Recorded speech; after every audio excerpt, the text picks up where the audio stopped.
So, councillors, I declare the meeting on the 24th of March 2020 at 6:07 p.m.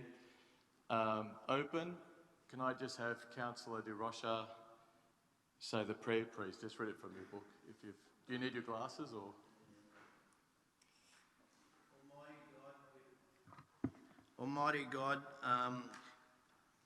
Almighty God, we humbly beseech you to bestow your blessing upon this council and to direct and prosper our deliberations to the advancement of your glory and for true welfare of the people of Randwick and Australia. Amen. Amen. Councillor Nielsen, can you do the acknowledgement, please? Can you see? The Acknowledgement of Country. Yes, please. I would like to acknowledge that we are meeting on the land of the Bidjigal and Gadigal peoples who occupied the Sydney coast, being the traditional owners. On behalf of Randwick City Council, I acknowledge and pay my respects to the elders past and present and to Aboriginal people in attendance today. Thank you.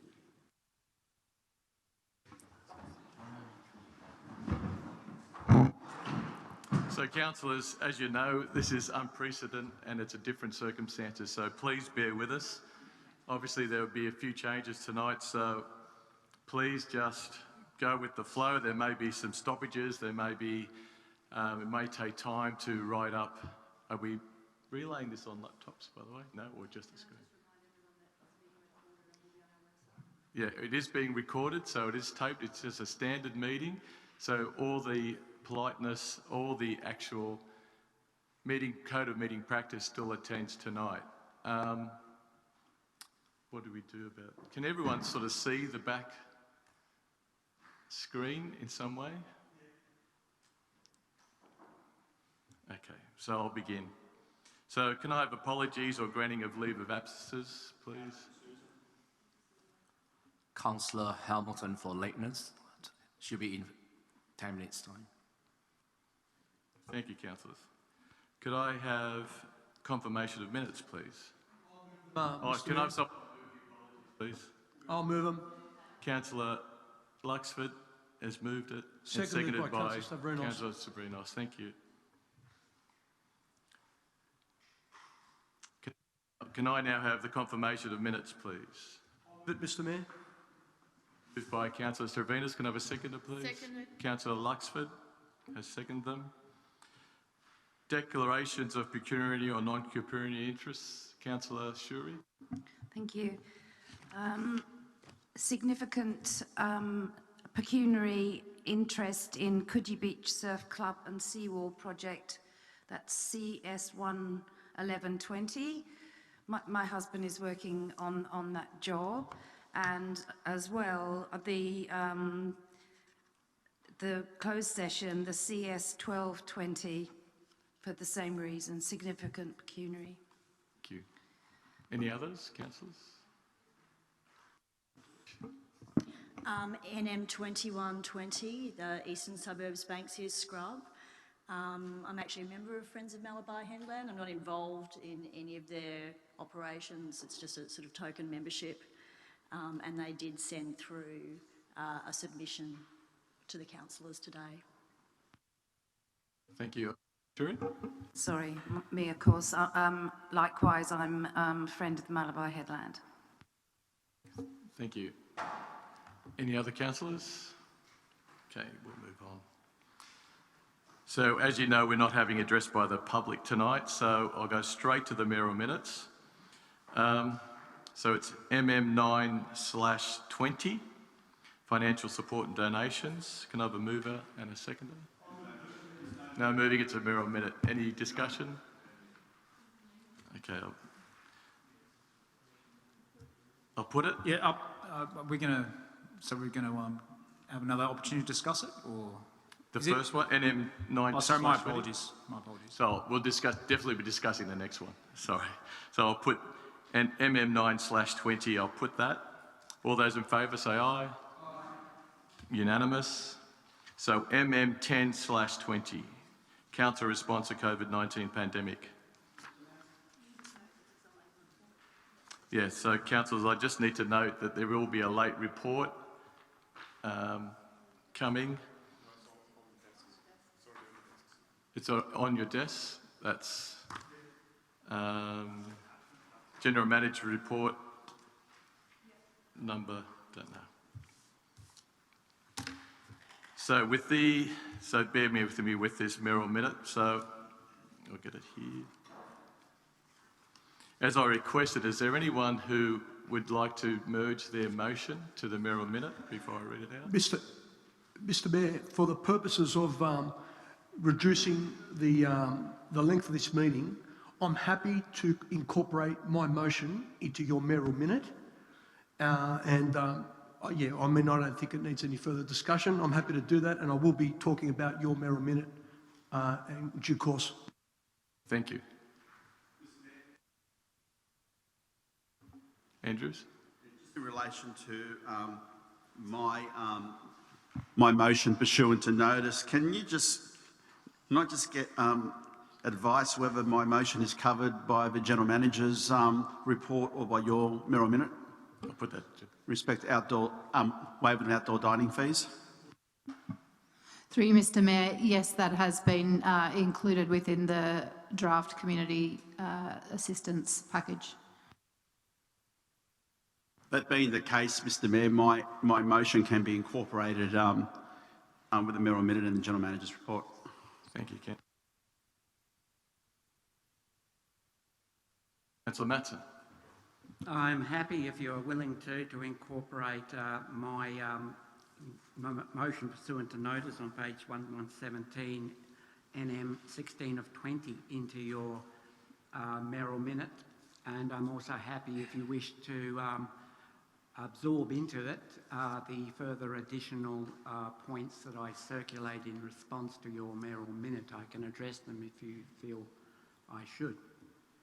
Okay, so is it appropriate that I just give all councillors, say, a couple of minutes just to read through it? Or Certainly. first I'll go, before I do yours, I'll just go straight to Councillor Parker and then we'll work on that. Councillor Parker.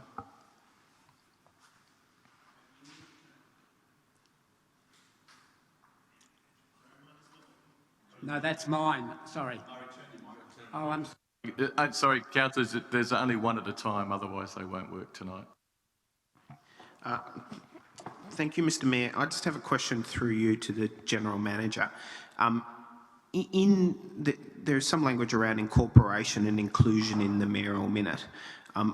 Through you, Mr. Mayor, to the General Manager, is your interpretation of what is just proceeding from us is that the Mayoral Minute and the General Manager's report will supersede all of the other notices of motion which are on the paper, or is it that all of the content of those notices of motion will be placed into the resolution which is passed? Through you, Mr. Mayor, what is occurring at the moment will require a procedural motion to include the notices of motion as written within the Mayoral Minute, and if there are any adjustments to the wording, then that's something that councillors will have to raise. Councillor Matson. Can I just confirm that if you were of a mind to absorb into your motion my circulated proposed amendment with the 3 extra clauses, would they be noted as extra clauses 11, 12 and 13? As per this? As per, yep, yes. as per. I think we need to discuss them first, obviously. Certainly. And then we'll vote on it by that. Councillor Beach?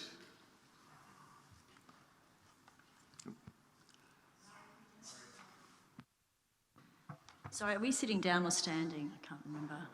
Thank you. I had a motion also. I drafted an amendment to it, which I have sent through to David Kelly and the General Manager. I'm happy to absorb it, but obviously that would need to be shown to the other councillors. So, And that's to I'll take NM 23/20? your advice on how to proceed. Is that NM 23/20? Yes. So it's just a few changes following changes this week and other further representations. So whatever is going to be easiest.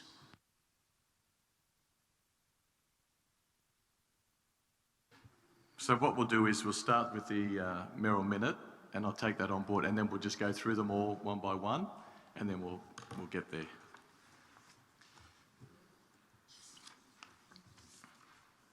Okay. So back to MM 10/20. So I assume everyone's read through the Mayoral Minute. So then, sure. Mr Mayor, if you told me 1 month ago that we would be in lockdown, that pubs, clubs, churches, any number of other businesses, cafes, takeaways would be closed, that hundreds of thousands of people would be losing their jobs, I would have thought you were crazy. I would have said there is no way in the world, in the economic climate that we're currently in, that we would be facing the disaster that we're now facing. Mr Mayor, I commend you on your Mayoral Minute tonight. And what I will say is this: I generally consider myself to be a very conservative person when it comes to accounting. But at a time of desperate need, we need to take desperate measures. And what I would urge you, Mr Mayor, is that going forward, I think it's very important that the council do look at having a budget deficit to supplement or to continue on with council's infrastructure projects. Because I think it's vital that if we're going to stimulate our local economy and keep people in work, including our staff, and including people locally in the form of contractors and businesses who are going to be providing infrastructure for our local community, then we are going to need to borrow money going forward to fund these projects. Because it's quite obvious that council's financial line is going to take a big hit with the closure of Des Renford, with people asking for leniency and clemency on their council rates. I cannot begin to tell you the effects that are going to come through in the next 3 to 6 months. I've witnessed things in the last 2 weeks that I hope I never have to witness again. People scared of losing their livelihoods, people scared of losing their houses, people scared of losing their jobs. In fact, people have lost their jobs already. And I've had no less than 150 phone calls in the last week from clients contacting me. And I can tell you, another thing we really need to look at is mental health. I believe that a lot of people being locked away and being put away in their houses, the way we've been told to do, are going to face a lot of anxiety and depression. And I think it's very important that this council, we call ourselves, we say we've got a sense of community, we call ourselves the leaders of our community. We need to step up at this important time. We really do. I cannot stress how important any package we put together here tonight will be for the community. Really, from the bottom of my heart, I feel sorry for anybody in small business, anybody who's a casual employee, anybody who works for anybody else who's likely to lose their livelihood as a result of this virus. I never thought the world would ever come to a stage like this. War is better than this virus because wars are controlled by people. This virus can't be controlled. It can't be seen. We don't know where it's going to pop its head up. This is the problem. And I hope to God that a cure for this virus comes about sooner rather than later, so that we can throw 2020 away and bring on 2021 with better times. And I'll leave it at that, and I commend you, Mr Mayor. Thank you, Councillor Sterinos. So I'm just going to seek clarification. So do we add Councillor Sterinos's points A, B, C, page 119?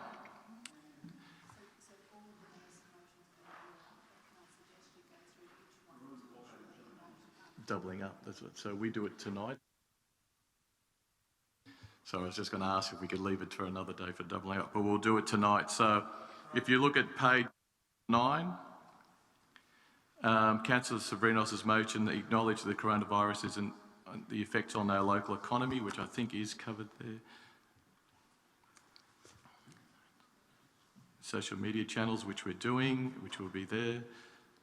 Prompt ways into... So actually all 3 points are virtually covered, if I'm correct. Okay, thank you.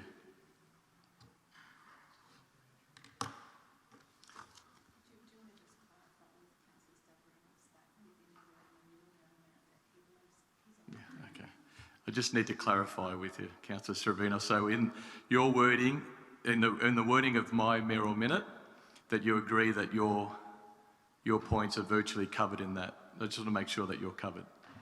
I agree. Thank you.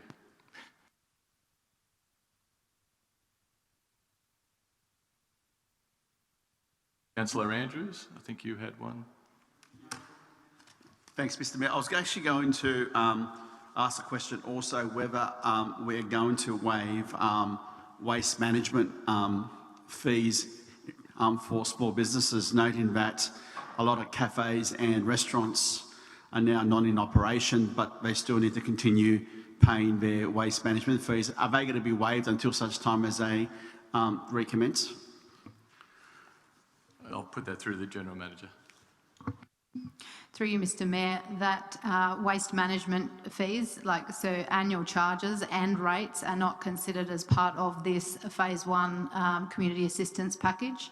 They are charges that we have decided to review in the next, as we review our financial strategy.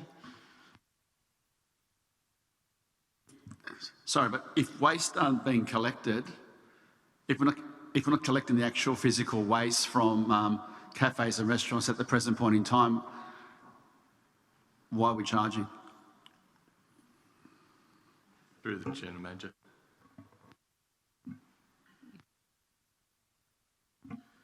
Through you, Mr. Mayor, the domestic waste charge, the commercial waste charge or trade waste is very small. At the moment, it's in essence paying as well for the overheads of those staff. So we'd have to look at it in the fees and charges and the impact that would have.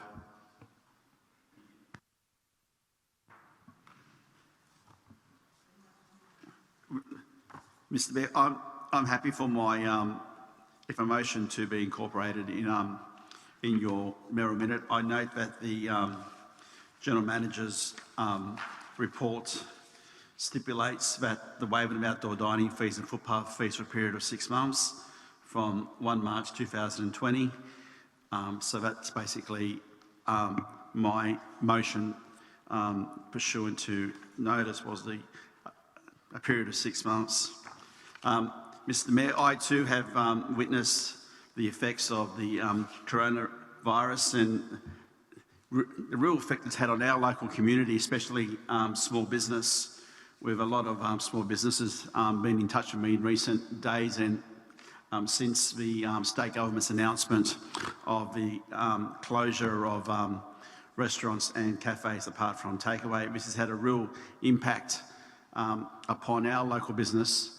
And I'm glad to see that as a council, we are getting behind our small businesses and doing all we can do to support them through these tough times.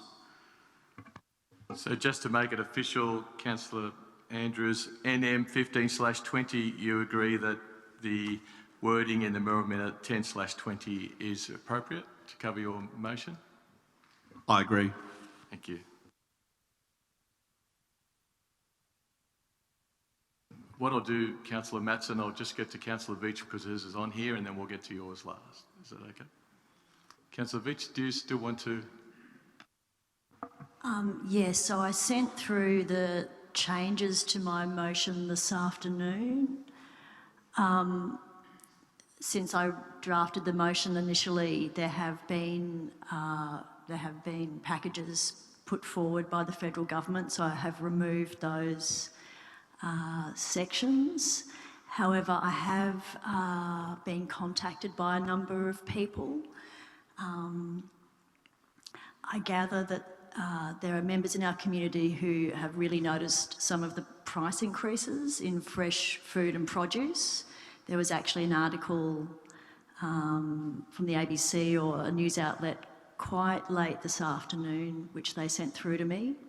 So that could be something we could perhaps write to the federal government about. Some people have also noted that it's quite difficult for pensioners to get access between that limited time of 7 and 8 in the morning. Not everyone is able to get down at that time, and there's been complaints about that. Evictions is another big issue, whether it's residents or businesses, due to the inability to meet rental or mortgage payments. I've also had the tenants' union contacted me very concerned about provisions around public housing tenants, boarders and lodgers. They don't actually have a lease in many cases. They're going to be really vulnerable. And the last one, and I had an email from a welfare officer at UNSW. Our large kind of group of international students are in really dire straits. They are not eligible for any of the welfare packages. Many of their parents can no longer support them because the countries that they've come from are even worse spot than ours. And for those eligible to work under their visas, they're losing their jobs. So that is something that I'm hoping we could also write to the government and contact the relevant people at UNSW about. Thanks. And I'm happy if councillors support, I'm very happy for it to be incorporated into your Merrell Minute. Thank you. Councillor Parker, you wanted to... Just a really minor technical one. Point D in particular, I might politely suggest be written to the state government rather than the federal government, by virtue of the fact that most of the tenancy laws operate on a state level rather than a federal one. Yeah, happy for that change if that's the case. Very quickly, I had a bit of difficulty with E. I realise we're short of time. I'm not going to vote against it. But, I mean, 80,000 Australians apparently lost their job yesterday. I just think international students, no disrespect to anyone, is not a high priority at this time. And if we're going to be spending resources, obviously we have to triage our community.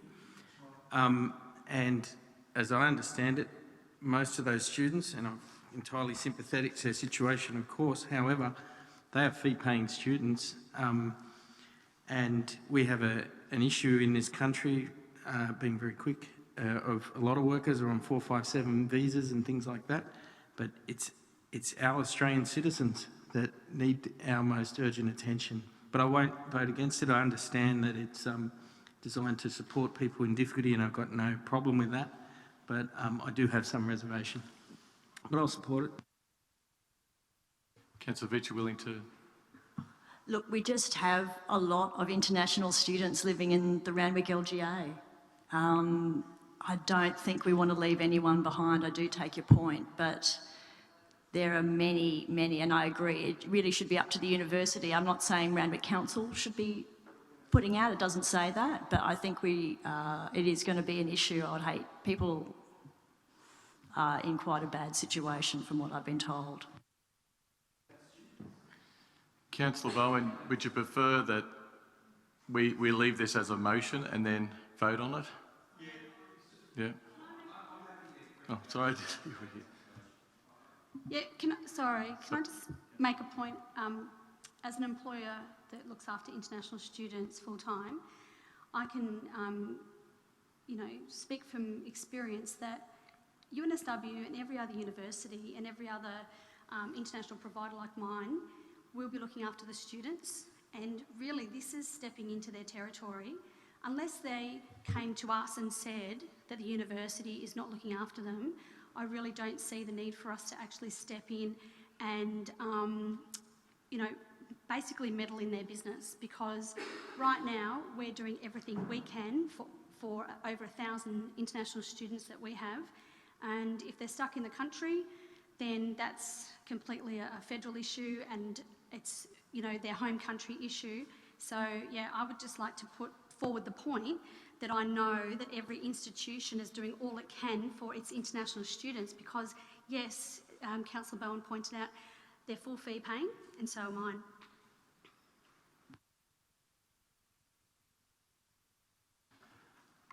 Councillor Veitch, it's either I'm willing to accept A, B and C and put it into, and D, sorry, and put it into the Merrell Minute. Are you willing to remove E, or do we come back and vote on it? Well, look, I'm happy to forward quite a long email I received from the Student Welfare Officer at UNSW late this afternoon.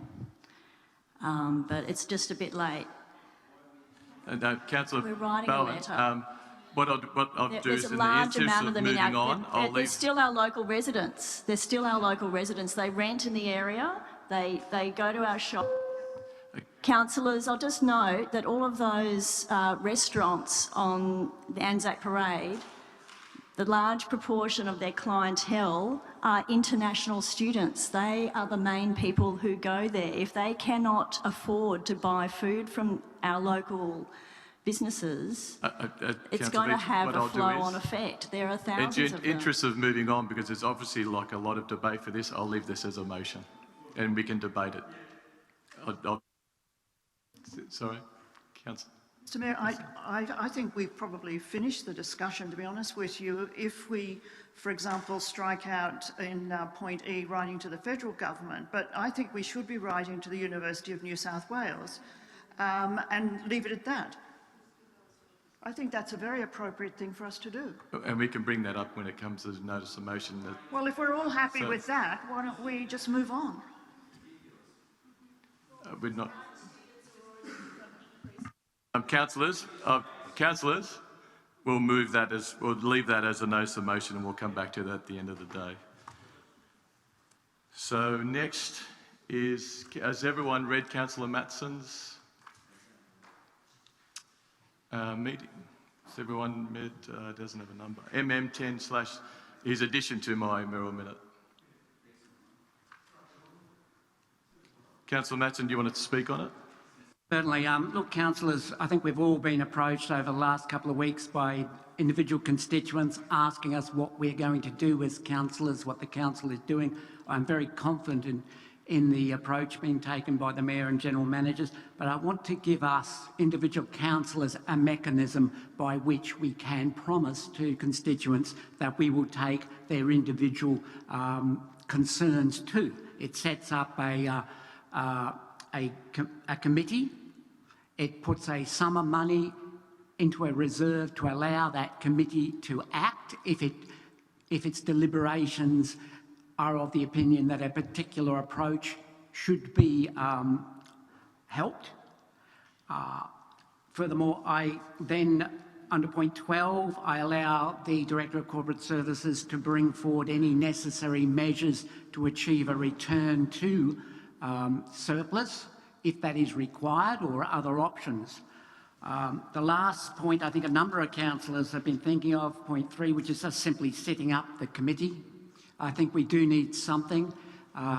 Without that, then we're putting a lot of weight on the Mayor to interpret the policies of the council and spending items between meetings. I think that's an unfair burden to put on him.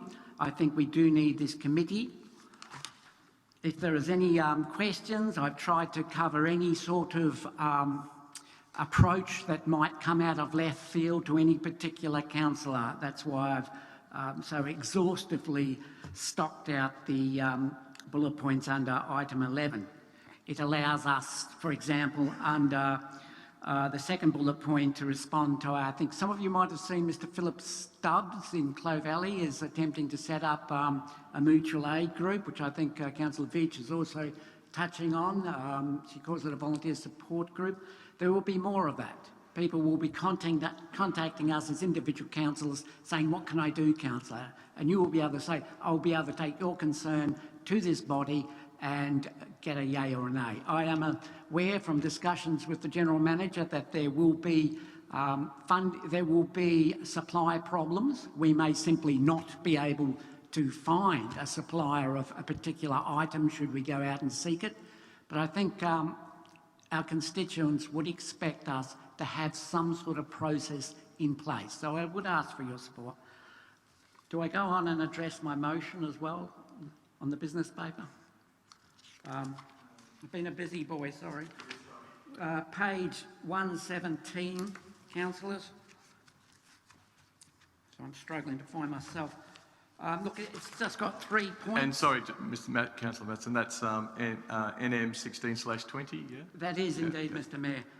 There's another 3 points there. I think we would all agree we've got to postpone council-initiated public events and withdrawing support for events organised by non-council people who would expect us to be out there promoting it. I think we just need to resolve to do that. After 6 months, we review it. The second one, notifying our concern to local MPs that the Chief Medical Officer advised us on the 14th of March that Australia was not able to conduct comprehensive testing due to shortages. This is a real issue. As you might be aware, the president of WHO, the World Health Organization, said the most important thing countries and institutions could be doing is test, test, test, he said. I think it's very important. The Chinese data that's coming out suggests that there were at its peak many more infections than the Chinese were actually aware of because they were slipping through the radar of the testing program.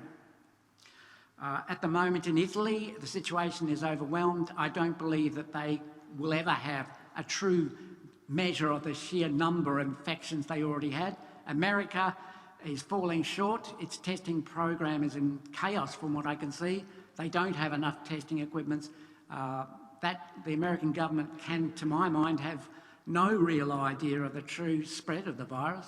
I think we need to emphasise to our own political leaders that testing remains paramount, and we should, I think, make this statement.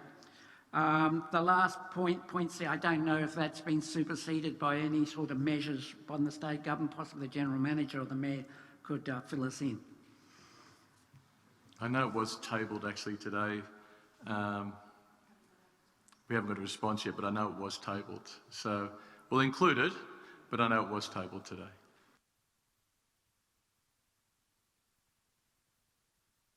So, Councillor Matson, so for NM 16/20,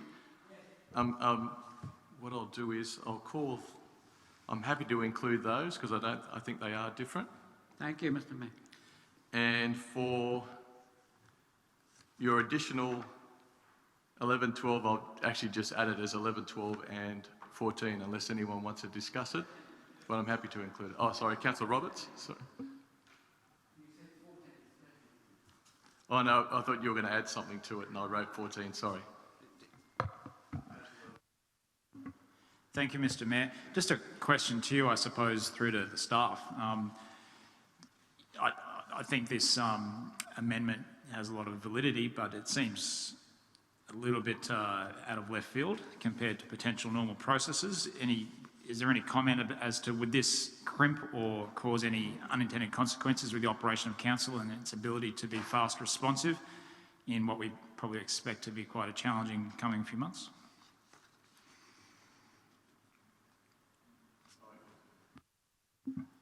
Through you, Mr Mayor, the current process and procedure in regards to the community and the support that they need in relation to the coronavirus is that they would come through whether it be our communities team or the relevant department of council, at which point in time staff would review it. If it's something that is within our operations, then we would make a decision on it and address it. If it is something that was to need a council decision, then we have 2 options. One of those options is to have the Mayor make the decision in his position within the period between council meetings, or we wait for a council decision. From my understanding of Councillor Matson's amendment, it is specific to a reserve for the supplying of short notice of protective equipment that may be required. I think it's important that if a committee is set up, then the terms of reference are made very clear to ensure that everyone is clear on roles and responsibilities. Sorry, just follow-up question. So, okay, all right. Well, it sounds to me like you're pretty comfortable with it, but it seems like I just hate to see one sort of committee sort of start to try and hog and have decision-making powers over certain issues, and that I've just got concerns that could happen. So I imagine you'll work constructively with this committee if it's created, and that shouldn't be a problem. My next sort of concern is, my understanding is that there's a significant shortfall of PPE in Australia. So I think our chances of securing any are pretty much zero, because we have nothing to use them with. We're not a hospital or anything else. So can I just clarify my understanding? Is this to set up a fund to purchase PPE, or is it to set up a fund to then also secure a location to provide other entities, such as the hospital, a physical location to store PPE? Is that, maybe that's a question to the councillor. I'm happy to answer it. Okay. Thank you, councillor. I welcome your request for clarification. A depot is simply a term for where things may be stored. We already have a depot, we already have buildings. I don't see us going out and buying a building or purchasing any land, if that was your concern. So my question is this to purchase PPE or to provide a space to store it that other people have control over?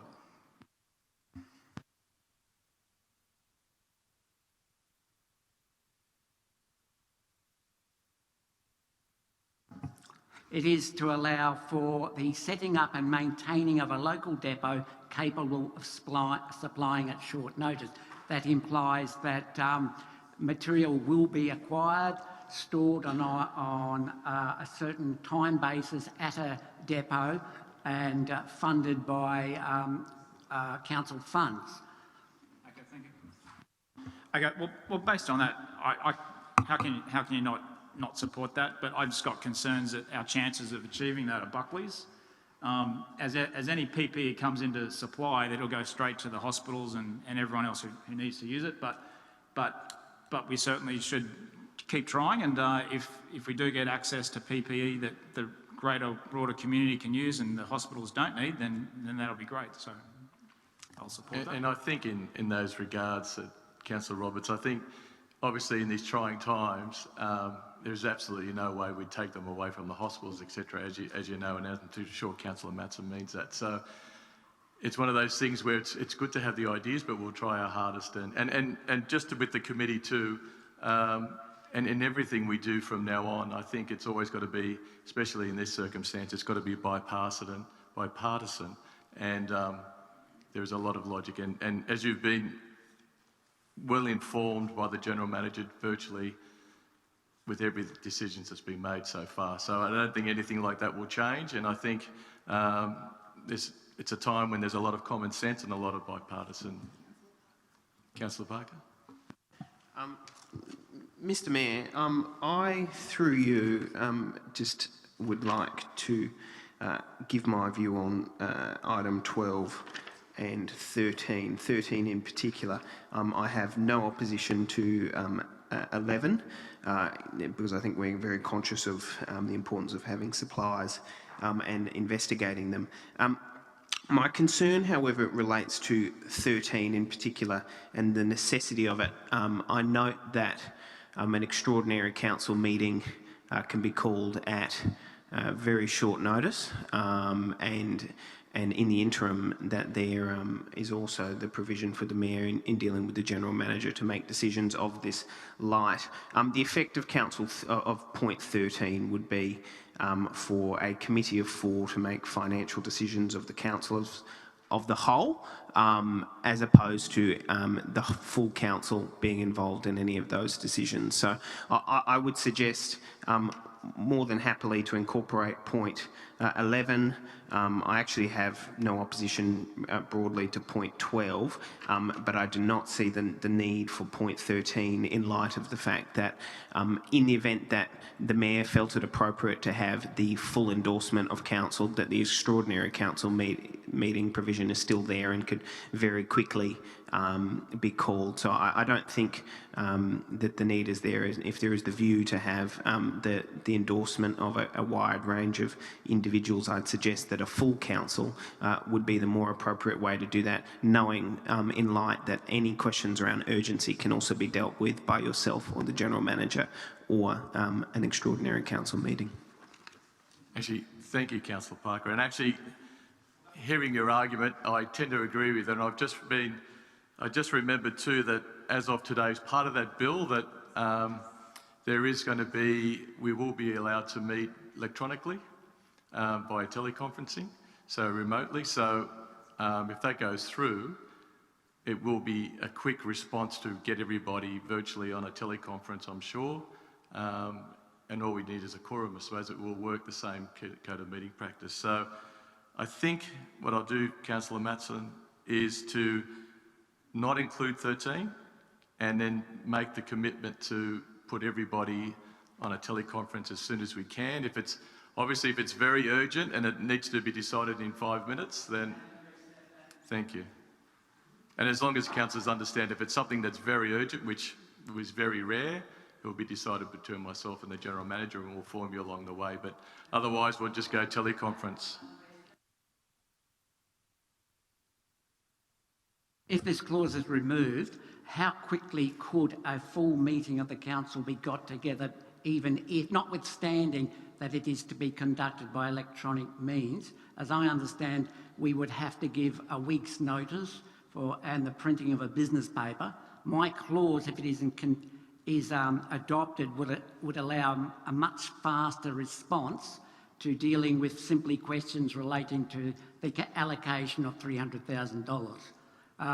Say an emergency came up tomorrow, a full meeting of the councillors might not be able to be convened, notwithstanding electronic facilities.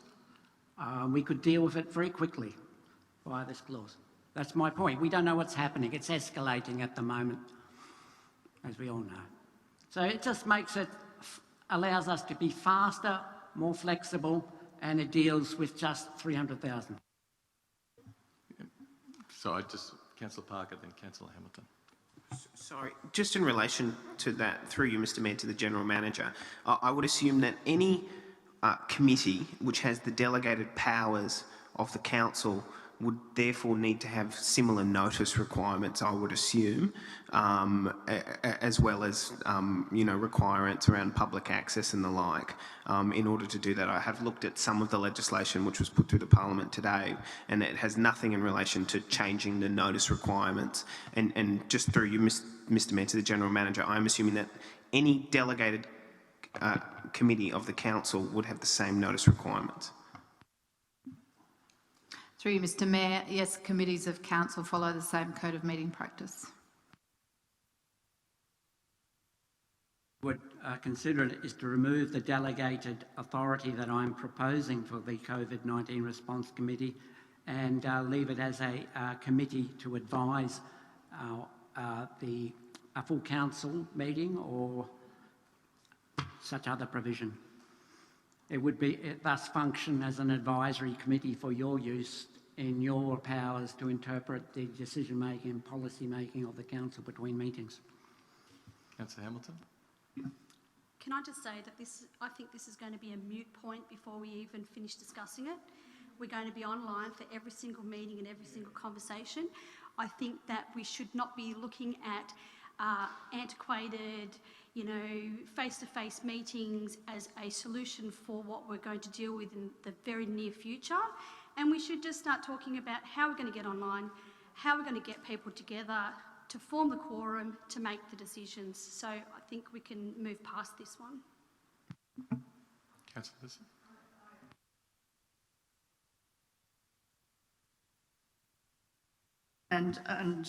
Sorry, I agree with Councillor Hamilton's points, and I am concerned with us at haste setting up a committee of this kind at this particular time. I think it would be better for us to delay the consideration on point 13. I thought it was a good opportunity. I thought when you said you were happy to withdraw it at this stage, we can reconsider it further down the stage. I think that would be advisable.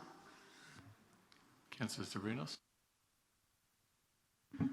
Mr Mayor, at a time when circumstances are changing every minute of the day, and we're getting new requests and new lockdowns being put upon us by the state and federal governments, the last thing we want to do is create another bureaucracy within the bureaucracy to make decisions about issues that, that could change. I mean, you might make a decision right now and 5 minutes later that decision no longer applies.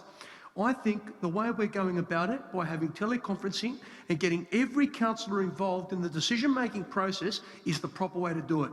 To form a subcommittee for a committee, for a committee and committee, I mean, this is ridiculous. At a time when we need to make decisions and you need to be prompt in making your decision, we don't have time to be convening subcommittees and groups and all this to make these decisions. Mr Mayor, go with what we've got, remove 13 and don't even think about it. So, councillors, in the essence of moving on, so I will accept 11 and 12, and I will leave 13 out. So,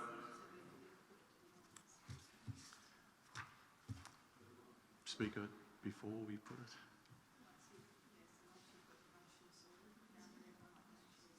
it. Okay, so councillors, I'd like to just making sure it's all.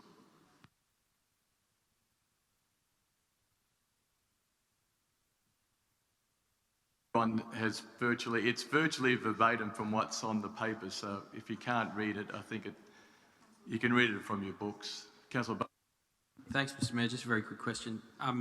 Previously, this council had a scheme whereby it would support a position created for 2 apprentices per annum. I think it cost in the order of $100,000, and that was to create 2 employed positions at the council for apprentices. I was just wondering, is that scheme, I'll put my 2 questions together. Firstly, is that scheme still going? And secondly, not for tonight, but down the track, could we, as part of our response to this unprecedented situation, consider employing more apprentices with the council, knowing that the council has a whole skill set in terms of employment opportunities for apprentices and trainees and the like, just as an avenue of employment and training for our local residents? Thank you. Through you, Mr Mayor, currently we have 4 apprenticeship positions. One of those is vacant at the moment, but we will move forward with the recruitment. We also have a number of graduate positions in relation to our engineering and town planning areas. In regards to your suggestion about employing further staff, can I suggest that we wait until we've done the full financial strategy? Because as you will see through the briefing following this council meeting, whilst we are in a good financial position, this is, as Councillor Stavrinos said, going to be a financial shock to this council as well.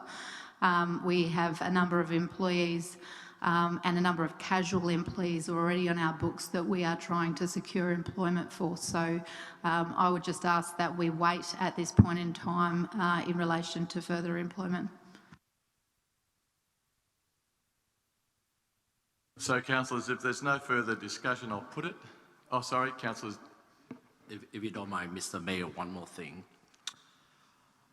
I was listening to the address of the federal opposition leader yesterday. I was driving and I heard him speaking on the radio and I was quite impressed. What is happening now with the second economic stimulus package? The government is effectively paying 20% of their wages, whereas in the UK, it's about 80%. Now, how it works is this. An employer which deducts PAYG, they get back 100% of that, up to a maximum of $100,000, broken up into 2 batches. One before the end of this financial year and the other after, from July onwards. What I believe is that this is insufficient. I think we should include another point here. We write to the federal government requesting the economic stimulus package to be increased significantly. Now, we all know what happened yesterday. There was long queues at the Centrelink offices throughout the whole country. Now, this is dead serious. Now, as an economics student, I studied about the 1929 depression. Now, in my whole life, I never thought that could be a possible scenario. We are looking at something very, very serious. There are people who live from paycheck to paycheck. They can't wait for another month for the money to be in the bank. They're going to be evicted. So what the deputy mayor said just now, that included stop landlords, etc., from evicting the tenants is a very accurate point that she raised there.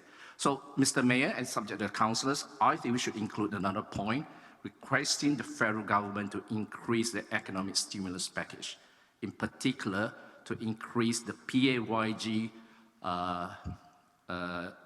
100% of that to maybe 200%, so that employers will be given financial assistance up to 100,000 this financial year and another 100,000 in the next financial year. Now, I know the federal government's debt is going to be increased from 500 billion to 850 billion. Now, we're talking about people's lives.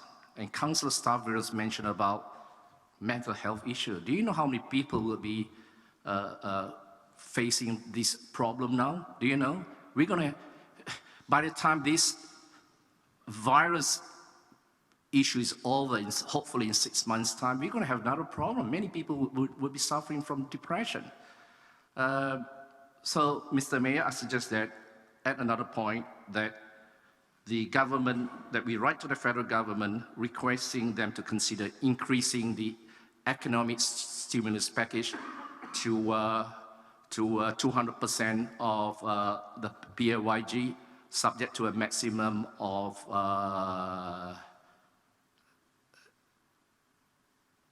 $200,000. Because at the moment it's 100,000 divided into 2 financial years. Mr. Kelly's just written that up there. I know you can't see it, Teddy, but it's all written up there, so it's virtually what you said, but can you just have a look just to make sure? Yeah, it's basically double up. Okay. That's correct. What's up there? Yeah. They understand what we're trying to say, they know. Councillor Roberts, you had a question? Thank you, Mr. Mayor. Just a quick question regarding the turnaround times for these reports. For example, point 7, prepare a report. You probably have it in here, but I can't see where it is. So when are we expecting to read this report, considering things are happening quite quickly? And businesses are looking at the wall, as Councillor Singh was saying. Through you, Mr. Mayor, there's a report on your table in regards to item number 7. Yep. Councillor Roberts, we're sort of nearly there. That'll be in 2 more references. We'll get to that. So.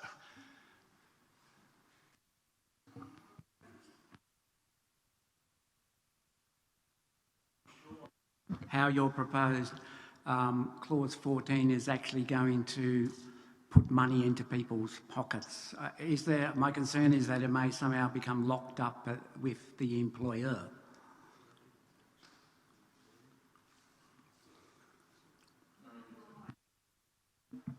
Councillor Maxson, the intention of the money is to give to the employer either to stop them from terminating the staff or to keep them employing the staff.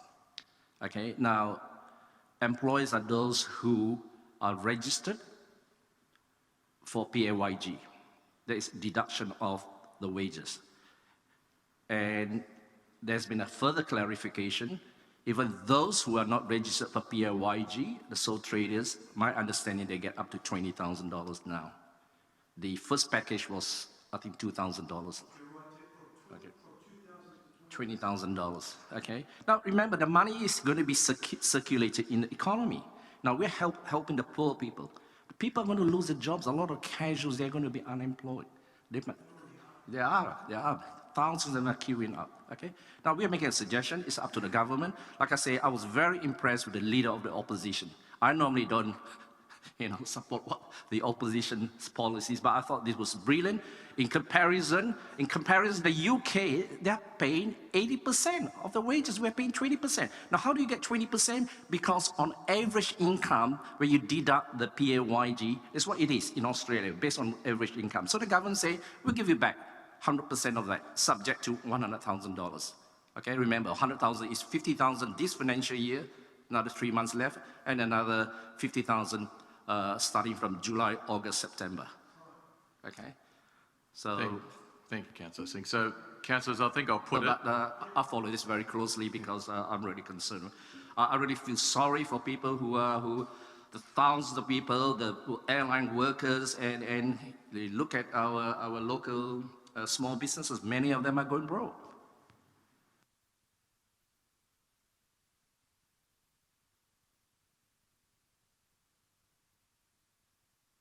Oops, I declare that carried. Councillors, is there any urgent business?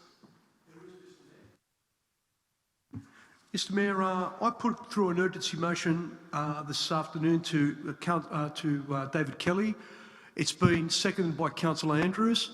That Council write to the New South Wales Minister for Local Government, the Honourable Shelley Hancock, requesting that the 2020 New South Wales local government elections be deferred until September 2021 due to the major issues and implications caused to local government by the coronavirus.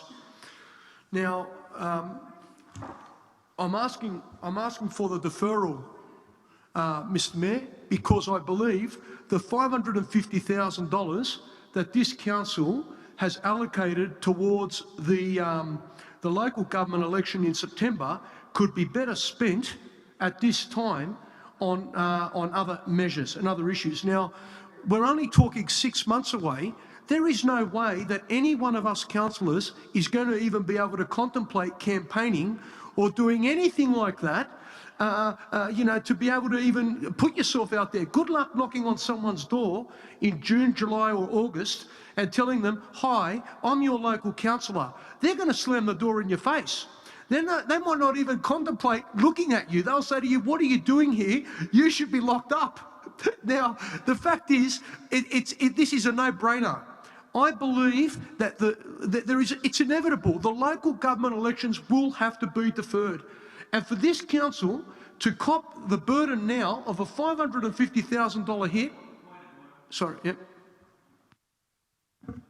What's the urgency for this? The nominations, as I understand it, don't open until August.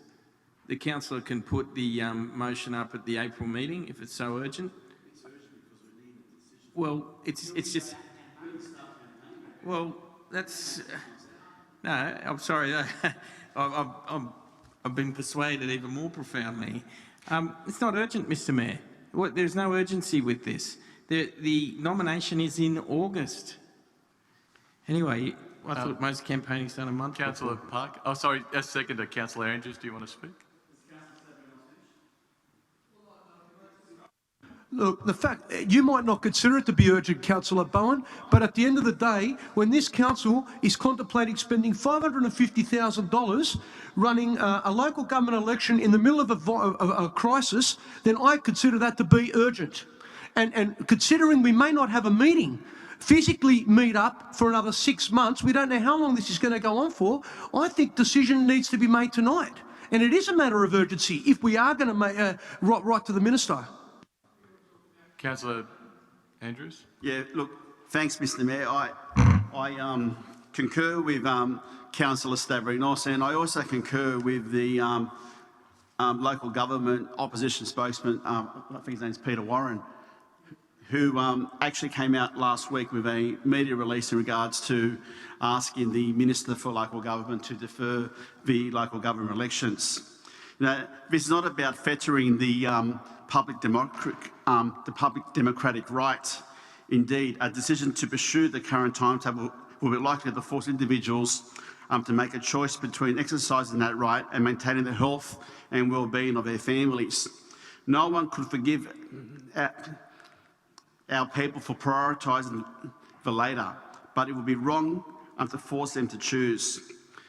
Mr Mayor, I don't want to go out start campaigning when there's a a coronavirus epidemic going around in our area. It does not look right for local councillors and candidates to be standing in streets handing out leaflets and pamphlets where there's a risk to not ourselves but to our local community. Discussing urgency.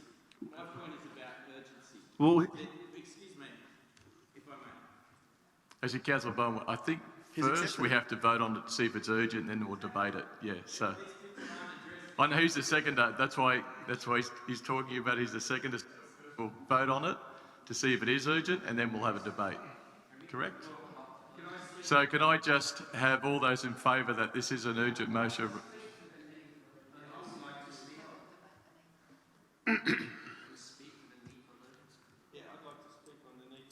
Okay, well, you have...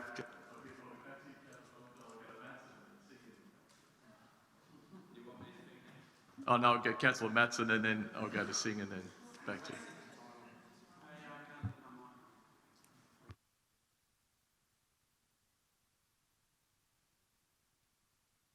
Thank you. Look, councillors, there is a need for urgency. We do not control the strategic planning of other candidates not represented here. For all we know, we might be encouraging any number of candidates to go out and actually very unsafely start campaigning. That would be inappropriate, so it is urgent that we send a clear message to, I guess, the political community of our LGA that you don't have to get out there, you don't have to invade people's personal space in an unsafe way. There will be time to do this. So I think Councillor Stravinas is quite correct. This is urgent. I think it is urgent because, for example, the Liberal Party, the pre-selections are due to start soon. At the moment, all meetings are suspended, including pre-selections. So unless the minister makes a decision, things will have to go ahead, assuming there's going to be a council election in September. But we know that it takes a long time for agencies like the Electoral Commission to organise, to book venues, etc., etc. It's a long-term planning process. So the earlier the government is being urged to consider postponing the elections, the better it is. I believe, as what Councillor Andrews said just now, the opposition spokesperson for local government is also in favour of deferring the elections. So it is urgent. Councillor Bowen? Thank you. I'll limit my comments to the point I raised, which is urgency. Councillors, as we've all been saying all night, we're in uncharted territory. And my point is that this is not urgent. It can be dealt with in an orderly way at the next meeting. And quite frankly, to hear the justification that people need to get out campaigning is a little underwhelming, I'll put it that way. So there's a lot more facing our community than a bunch of councillors wondering about when they're up for election next at this moment in time. As a courtesy to our community, I would strongly urge councillors not to treat this as urgent, but put it on the agenda for the next meeting, and it can be discussed in an orderly way with notice to councillors. Councillor Anderson. I think the point is that if we write to the minister is only going to take this as advice because it has to be a decision made statewide. So I think it's sensible for us to vote in support of this, and then we have some sort of definite idea about when the elections might happen. Actually, I might just add that I don't know if everyone's read the email from the local, from our local LGNSW that it was presented today to Parliament as a bill. The only thing that hasn't been decided yet, I think, and correct me if I'm wrong, if anyone knows any better, that Minister Hancock hasn't decided on a date. Or it has to go through the Legislative Council. Actually, Senator Hancock is, they're about to pass that it's going to be deferred by 12 months. And that's through the Parliament, or you just heard that? Oh, okay. So councillors, knowing that, I think it's easier just to So I just take the vote on whether you think it is urgent. All those in favour say aye. Those against? I think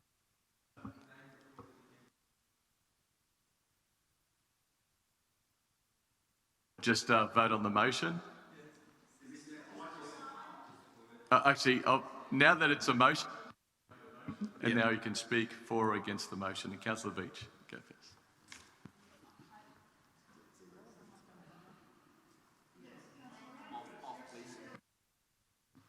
Thank you. Look, I agree. I'm in full agreement that we need to defer, possibly until September. But this is going through Parliament. I'd also note that with something like this, once it goes on the business papers, it's open to the community to see. This will not go to the community. We'll be voting on it tonight without members of our community having a chance to make representations. It's quite likely that most of the community would support. However, it's quite a big call to make without local residents and voters it going on the business papers and following that kind of process. So I think we should wait another month. I'll just go around in order. Councillor Roberts, and I'll go around like that. Yeah, I can't support this motion. I agree it's urgent, but I'm not going to support it. I've got a news report in front of me, less than an hour old. It says the local government minister has been given the power to postpone the elections by 12 months. It doesn't say whether he has done it or not, unless I can... My apologies. A bit unconscious misogyny there, but no, it's not. So I don't know if it actually has been postponed by 12 months. I know the minister's been given the power to postpone it, and also local governments have been given the power to hold meetings electronically. That's just gone through Parliament today. But frankly, people need to have a right to choose how their local government respond to any crisis, and we're about to have an incredible crisis, the likes of which we haven't seen since the Depression or World War II. And elections occurred during those two occasions. So I think it's important that the people that we remain accountable to the people for our actions in our response to this event.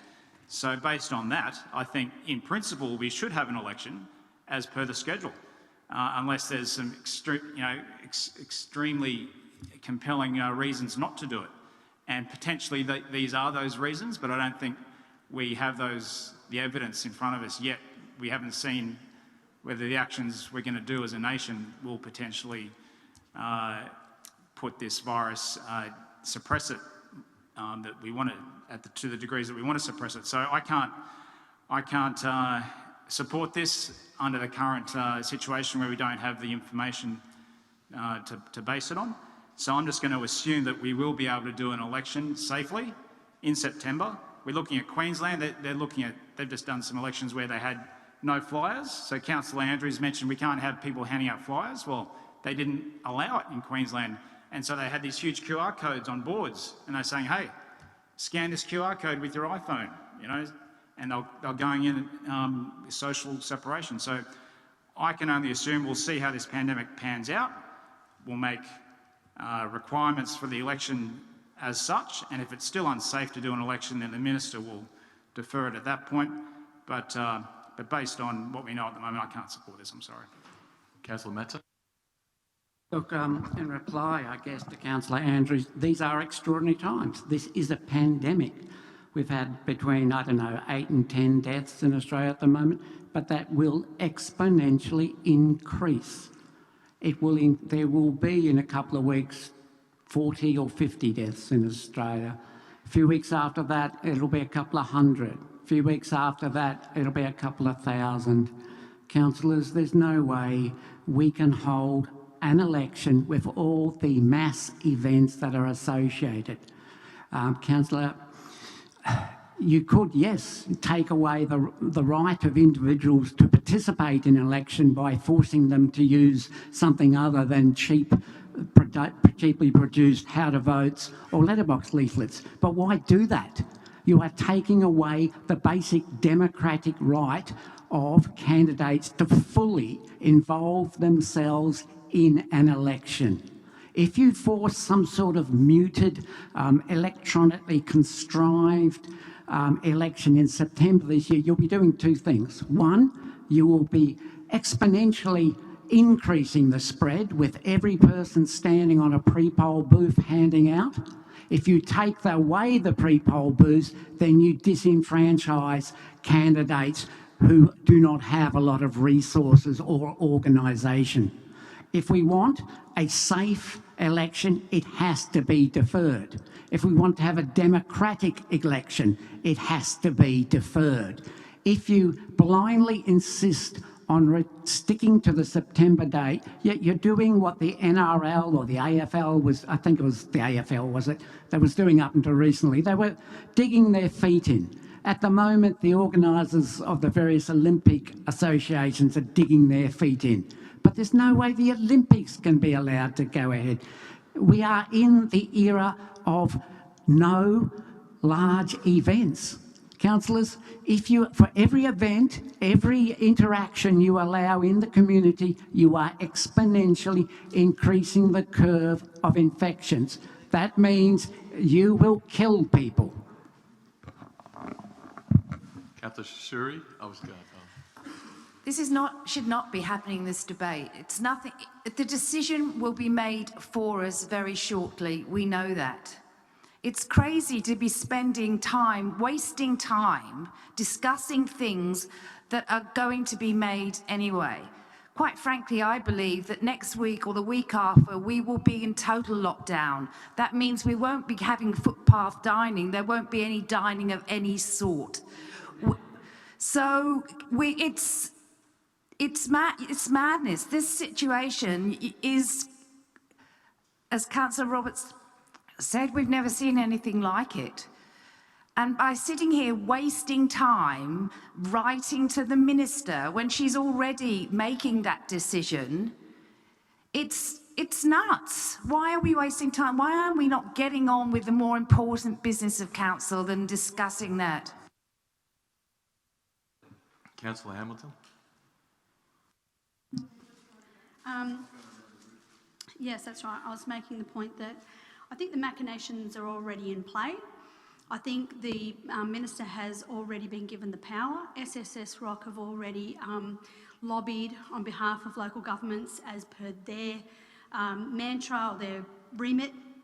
And so I don't think we really need to be putting this on the business paper or voting on it. Councillor Nielsen. I just wanted to say that unless the council elections are deferred, it's going to be a huge advantage for those of us who are currently sitting councillors. For anyone who wants to put their hand up to be a new councillor, having council elections in September is such a huge ask. We don't know when we're going to be able to get out and start campaigning. So I think deferral is fair enough. I take the point that it might not be necessary to write to the Minister for Local Government, but I think it's another indication of how our council feels about whether or not the elections should be delayed. Councillors, I think in the interests of Councillor, would you like to close off? I'll just say one thing. We really need to think about the cost associated with having an election right in the heart of a pandemic. $550,000 that this council could allocate towards anything but an election at that time. And I'll leave it at that. And every council have to spend that money, councillor. It's not just us. Councillor Shuri. Councillor, everyone else, it's okay. So, councillors, I'll put that. So all those in favour, say aye. Aye. All those against? Can I do it one more time because there's a distance? I call for a division. Okay, I'll do it as a division. All those in favour, please raise your right hand. I must start from this side. Councillor Nielsen, Councillor Stravinos, Councillor Parker. Is that up or down? Councillor Singh, Councillor Andrews, Councillor Matson, Councillor De Rocha, and the Mayor. All those against? Councillor Hamilton, Councillor Shuri, Councillor Veach, Councillor Luxford, Councillor Bowen and Councillor Roberts.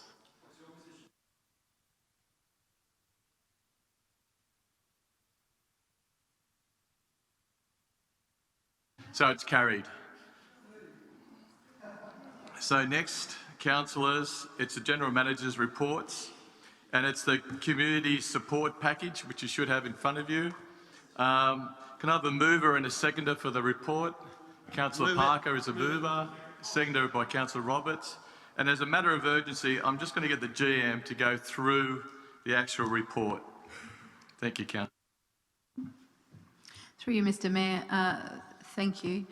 I think it's been said more than once tonight that that it has been quite a rapid past 2 weeks as we've worked through a number of changes as a country and as a community. Following the Merrell Minute that was provided to councillors in the business paper with notice, council staff have been working in relation to what immediate assistance we could recommend be provided to this council meeting, and what you have in front of you is that recommendation. I would like to step through it just so that you're very clear on what we are recommending as a package, and I think council should accept this as a phase 1 package, if you like, because this is going to, our community is going to continue to suffer, and there may be other initiatives, programs that we may recommend in the future as we continue on this path. So the community care package includes a section on sense of community and human connections. In relation to this section, what we are proposing, some of which we've already implemented, is to assist our community. We've developed and distributed community care cards to help facilitate community connection and support between neighbours. We will take a coordinated approach to identifying members of the community that may be considered vulnerable, and also take a coordinated approach with existing support agencies to connect with these people and introduce activities that support and engage during these periods of isolation. While we have had to make the difficult decision to close libraries, we will continue to employ staff to develop initiatives that support our community, including online library services, increased home deliveries, virtual author talks, and phone check-ins to our vulnerable members. We will continue to open our beaches, parks and open spaces to provide connections to nature, fresh air and opportunity for exercise wherever possible, whilst balancing the restrictions on mass gatherings and requirements of social distancing. Councillors, just on that point, for practicality purposes, I will say that as you would be aware, in relation to the mass gatherings at Bondi and the advice that was received in relation to that, we did close our beaches on Sunday.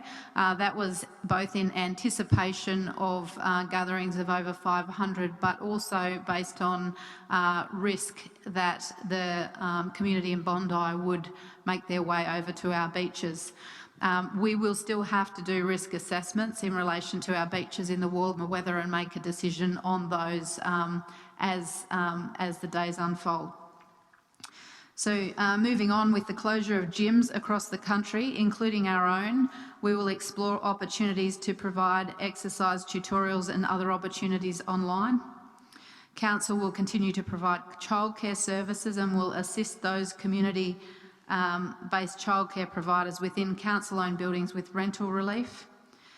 Precinct committees will be provided access to teleconferencing facilities to assist them in bringing together their members. We will communicate regular and often with information that helps our community and good news stories demonstrating members of our community living our vision of sense of community.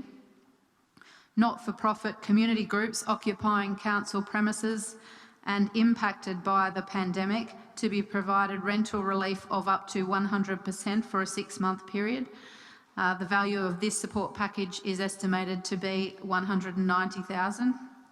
We will waive sporting field hire for local sporting groups for a 6-month period. The value of that support package is estimated to be $530,000. The next section is in regards to financial hardship, and whilst we do have a debt recovery and financial hardship policy which provides a framework for those that are facing hardship, including the encouragement of payment arrangements and waivers of interest, we are proposing that we waive interest on all overdue rates and charges for the period from the period 25th of March, which is tomorrow, for a period of 6 months. So based on the increase of outstanding debts, an assessment, we have estimated that this will provide a benefit of approximately $500,000. Given that our interest on overdue rates is at an interest rate of 7.5% and that we don't attract the same interest for our investments, the net cost of that is more like $150,000. Support for essential workers.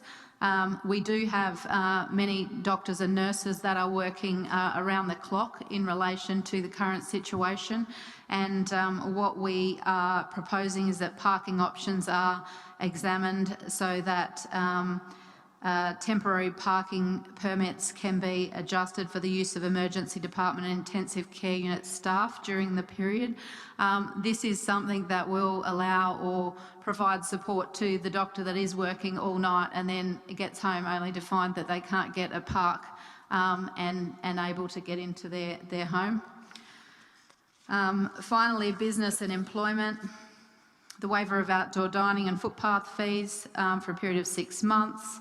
At a value of estimated to be $400,000. The waiver of environment health inspection fees for a period of 6 months, estimated at $85,000.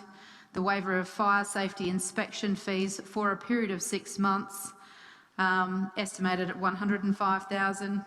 Rental relief of up to 100% for business tenants occupying council-owned business properties and impacted by the pandemic upon application. The maximum value of this support package is estimated to be $495,000. And then finally, where possible and following risk assessment, we will proceed with current capital works programs to stimulate spending and employment during this period of low confidence. Councillors, can I just make an addition and perhaps an addition to my recommendation? I've just had a request come in late this evening in relation to fitness programs and the gymnasiums having closed yesterday and their desire to use some of our open space for outdoor fitness programs, and that we add within the community support package that fitness providers, in considering social distancing requirements and gathering restrictions, are able to use our open space and recreation with no fee.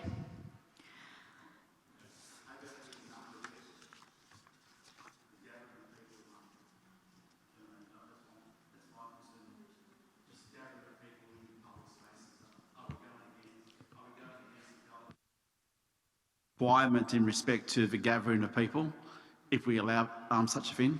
Is that contradicting what the government's doing? Through you, Mr Mayor, the government's restrictions are in relation to mass gatherings of over 500 and the requirement to have social distancing. So any groups using council parks would be under the same restrictions of anyone socialising in the park or using other facilities, and that would be monitored by our staff. Councillor Hamilton had a question. Just a question. The 3 points on page 6, the first 3 say 6 months, but rental relief, how long is that for? Because there's no time being allocated for that.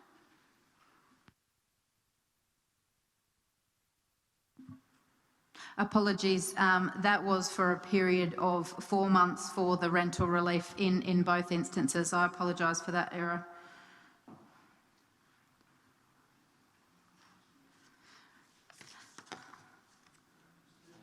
Councillor Roberts.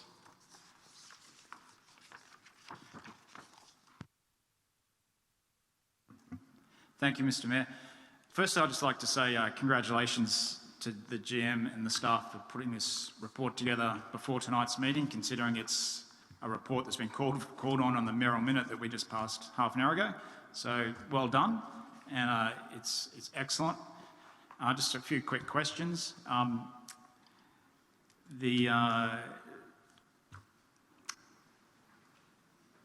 Mainly the interest-free period for rates that are unpaid, does that apply to business rates as well? Through you, Mr Mayor, yes. Okay, that's excellent to hear. Also, with regard to most of the businesses in the LGA have landlords that is not the council, do we have any plans or strategies or any conversations happening on how we can encourage landlords in the LGA to provide rent relief to their business tenants and private tenants who have lost their job? What I'm thinking potentially could be, if they can prove they've provided rent relief, then potentially we could provide rate relief in response in some sort of quid pro quo or something like that. But I'm just wondering, is there any conversations there or any indications from the state or federal government?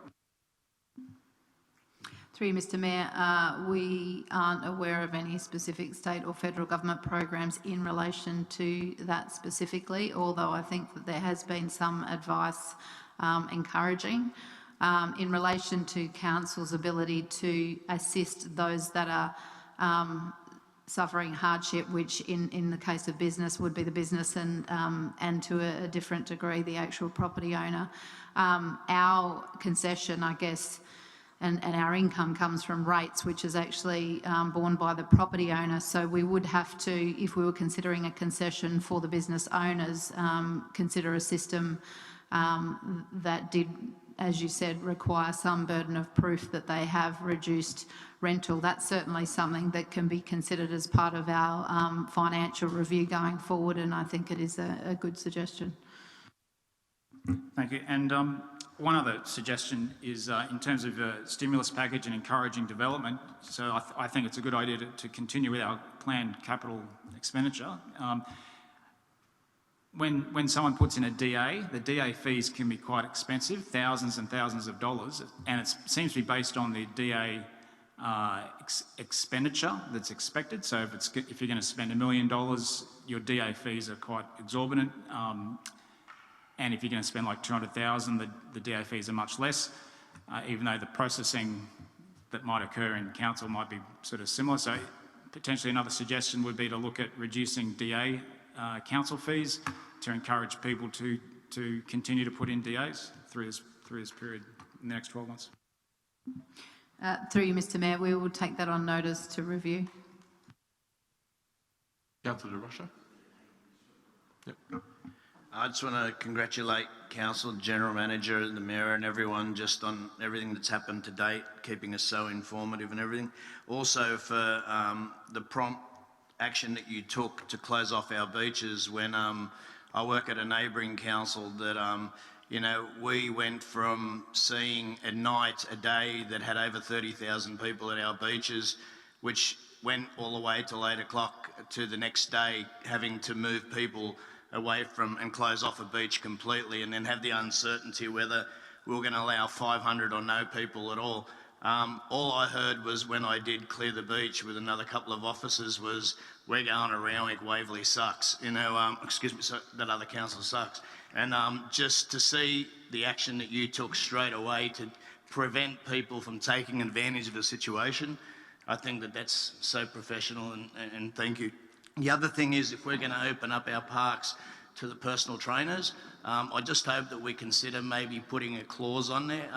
45s has become very, very popular and all the gyms are being closed. So where you transfer from one device, say a dumbbell to a skipping rope to whatever, I mean, I heard that, you know, plastic, for example, it lasts 6 hours, a virus. Cardboard, it lasts, I think it's 4 hours or 12 hours. Metal seems to hold it for between 6 and 12 hours.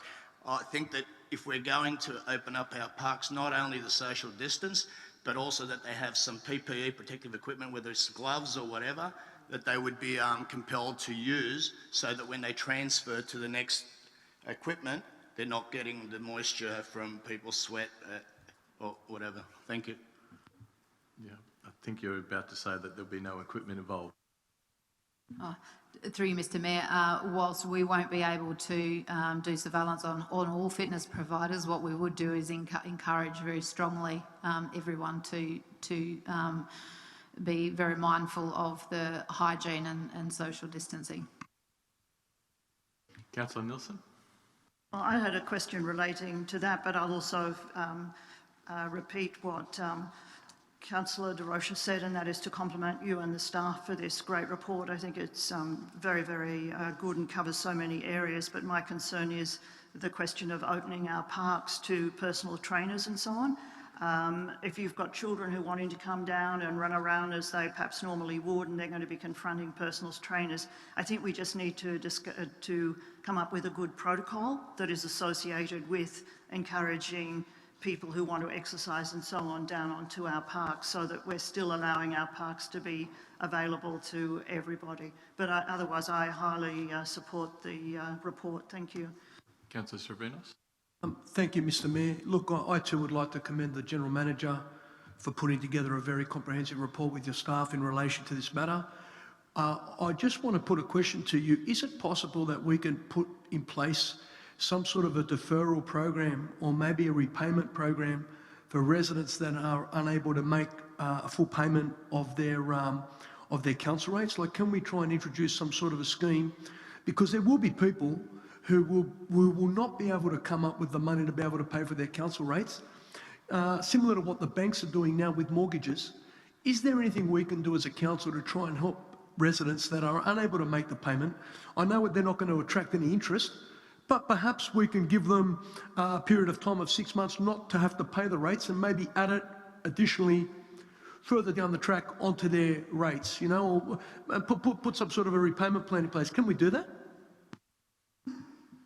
Through you, Mr Mayor, our rating system is something that we will be looking at as part of our broader financial strategy. We have to look at the immediate, but we also have to look at the long term and medium term in relation to our financial situation, and certainly rate relief is something that we will consider. Other councillors? Councillor Andrews? I commend the General Manager's report, and I congratulate the General Manager, staff and yourself, Mr Mayor, for the way in which this whole coronavirus pandemic has been handled by the Council. I know yourself and the General Manager and the Directors have worked very hard in the last couple of weeks to come up with this package to support our local community. I am concerned in regards to paragraph E, and I do concur with Councillor De Rocha in that respect. My concern is that, you know, our parks are going to be taken over by a lot of personal trainers, and I'm just concerned that the parks will be taken over. I think we need to restrict the actual usage of this. I think it's a bit open what we're going to do here. Maybe certain areas or certain parks be excluded from this, because I just can see this getting out of control. I'm happy to trial it for until the next council meeting, but I've just got some concerns. I do recall when, you know, prior to bringing in licence agreements and about personal trainers, our parks were being taken over, you know, for commercial activity. And I'm just concerned that we're going to be taken over. Our beaches, our parks are all going to be taken over by people who are going to exploit our parks and beaches. Councillor Roberts, and then Can we just move an amendment that this be reviewed, but a report come back to the next council meeting in respect to the progress of it? Yep. So after fees that are maybe it'd be trialled until the next council meeting or something, it'd be brought back, report be brought back. Councillor Roberts? Yeah, just a quick follow-up request in terms of the 0% interest on hardship arrangements applying to businesses and people. Could you please get that message out as much as you can to the businesses, because they're facing the wall. They could wind up in the next week or two. So if they know that they potentially could defer their rates for 6 months and then pay it back interest-free, it'd be good to know before they while they're doing their sums tonight, on the kitchen table. So, go to the Chambers of Commerce. If you have their direct emails, email them, put it in the rate notice if you're about to mail it out, all that sort of stuff, and think anything else you can think of. Councillor Parker? Councillor Parker? Yeah, Jan. Look, in light of the language used by Councillor Andrews for an additional report, I have nothing to say. I just wanted to wholeheartedly support the waiving of fees in regards to outdoor exercise groups.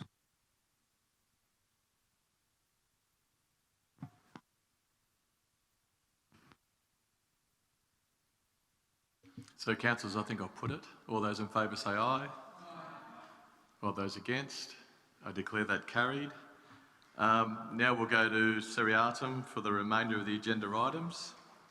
So just, if you do want to challenge, please give me time to look up and cross it off. So CP4/20, challenge, Councillor Parker. CP5/20, Councillor Luxford. CP6/20, Councillor Nielsen. CS8/20. Yes, challenge. Councillor Andrews. You've made sure I heard that.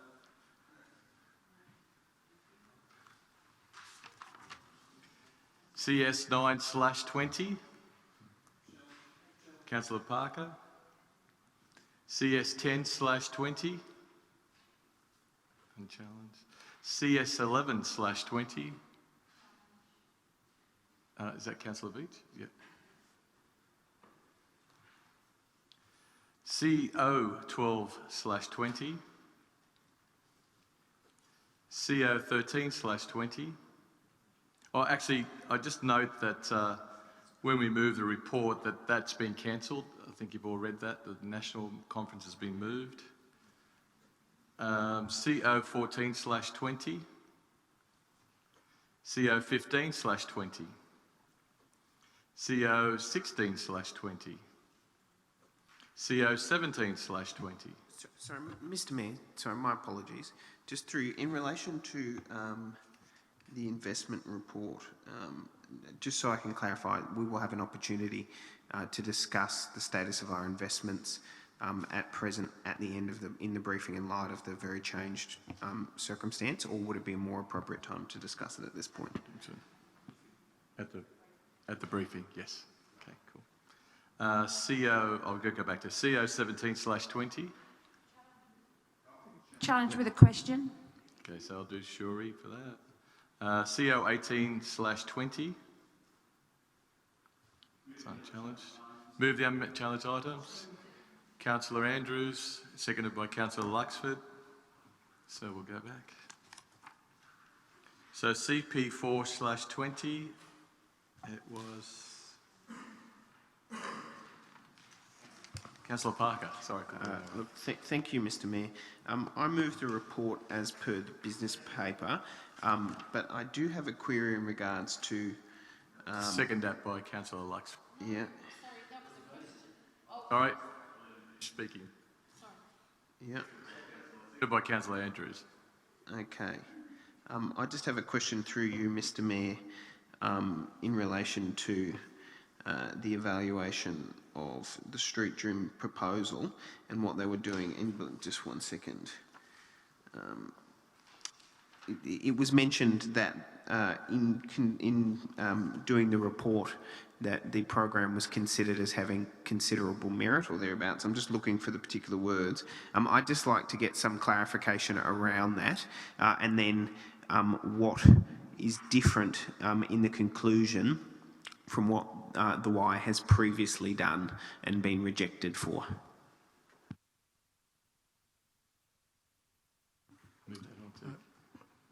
Thank you, Mr. Mayor.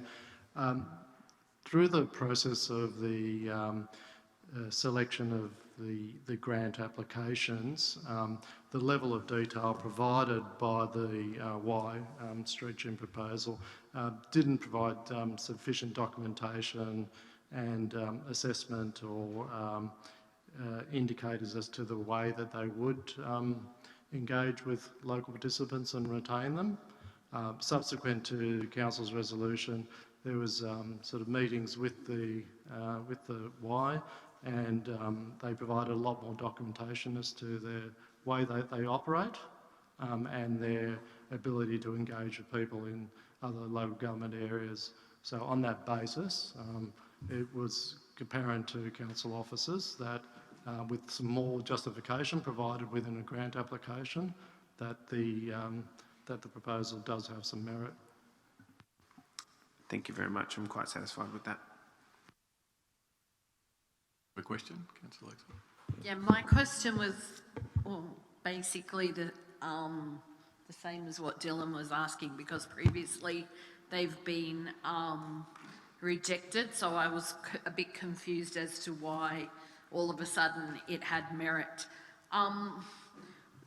But the question I do have also is what part of the why is this exactly that is running this street gym? Do we know? Because the why is not all a not-profit organisation. So I'm just a bit confused. Thank you, Mr. Mayor. The Council's community partnership grants are only open to community services providers, so they would need to be registered as such. Any further debate? So just a final question, Mr. Mayor.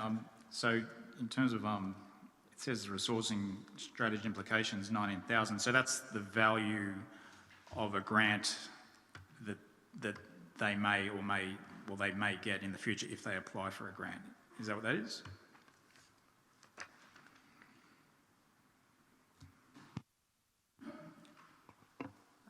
Thank you, Mr. Mayor. Yes, it is, yeah. So, councillors, if there's no further discussion, I'll put it as per the recommendation. All those in favour, say aye. Those against? I declare that carried. CP5/20, Councillor Luxford. Mr. Mayor, I move that we defer discussion or anything to do with this with the report tonight to a further date. But I don't feel at this time it's appropriate to be discussing a multicultural festival in view of the current climate and the fact that all our council activities will be suspended anyway for some time. So I know that people have some concerns about this report, as I do myself. I find some inadequacies here, so I move that we defer it to a more appropriate time when we're able to move on with having festivals and the like. Councillor De Rocha, you seconded it. Would you like to speak? I agree with exactly what Councillor Alex just said now. Any other councillors? Councillor Matson? Look, I support the deferral. Mr. Peter Sheck, the chair of the Kingsford Chamber of Commerce, had up until today assumed that he would be able to come to this meeting and address us on this matter. He, of course, can't, so I think it would be polite to defer it to allow him some sort of opportunity for input. That wasn't me that time. Councillor Nielsen. Thank you. I would propose an amendment, and that is that it's again to defer the consideration of this matter until a later date. And I would also add, and I've sent this to Mr. Kelly prior, and only after full discussion with the Kingsford Chamber of Commerce, there is insufficient time to consider replacing the anticipated 2020 Kingsford Noodle Market event with another larger event in November. And the reason I'm suggesting putting that extra party in is that we have already allocated expenditure towards the Kingsford Noodle Market. So if we are able to get back into some sort of semblance of order, we might still be able to go ahead with the Kingsford Noodle Market, but for us to... Thank you, Councillor Stavrinos. For us to come up with a larger or different type of event as is foreshadowed originally, I don't think we have the time for it, but I think that the proposal I'm putting forward doesn't allow us to also then talk about a different proposal for further down the track. Sabrinos? Look, thank you, Mr Mayor. Originally when Councillor Luxford put this motion forward about having a multicultural festival in Kingsford or Kensington, I was very enthusiastic. I was happy to support it. But when we got back this report tonight telling us that they wanted to replace the Kingsford Noodle Market with a multicultural festival, well, I wasn't willing to support that. So I do think it's important that we do give this further consideration and that going forward, discussion does take place with the Chamber of Commerce, because the Kingsford Noodle Market is an event that is unique to Kingsford. It's a successful event that promotes the cuisine and the culinary delights of the area, both Kingsford and Kensington, and has a reputation in its own right. We have thousands of people that come into our city every year to attend the noodle market, and I think it's important that this event remain on our calendar. I don't want to see it gone, because people going to the town centres, they walk past these shops, and these shops who have suffered for the last 4.5 to 5 years with the construction of the light rail are now going to cop a hit with the coronavirus. The last thing we want to do is be removing an event from the heart of Kingsford and putting it in a park and taking it away from where the businesses are on the main street. So I think this is a very good amendment put up by Councillor Nielsen, and I urge my fellow councillors here tonight to support it. Thank you. Councillor Veitch? Yeah, I concur. I believe that at this time it wouldn't be appropriate to withdraw support from those local businesses. They Just are to really confer, doing it tough. you're supporting the amendment, yes. I support. So Singh. Thank you, Mr. Mayor. I support the amendment, but just clarification. Does it mean that we are not going ahead with the Kingsford Noodle Market now? Because that is not being decided tonight. I know that with this amendment, we are not going ahead with the multicultural festival until we review them, come back to make a decision later. But what happens to this Kingsford Noodle Market that we normally have it in November? So in the absence of decision, is that continue? We assume that will happen? Status quo. Status quo, is that right? Actually, is that right? If going by the recommendation, no, so but I'm just reading from the actual recommendation to replace the Kingsford Noodle Market event with a new multicultural festival. So that is point.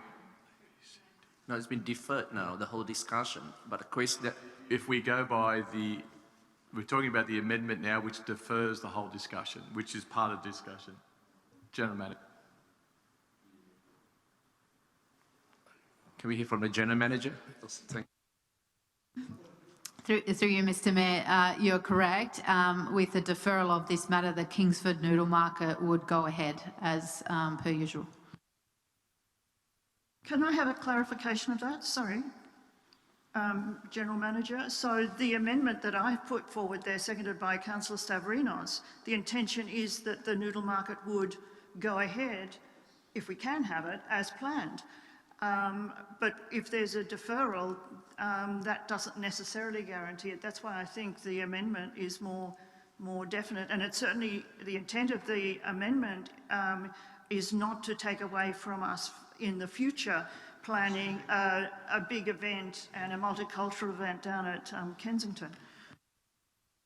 Through you, Mr. Mayor, yes, I was referring to the amendment. Under the amendment, the Kingsford Noodle Markets would go ahead unless another decision is made of Council.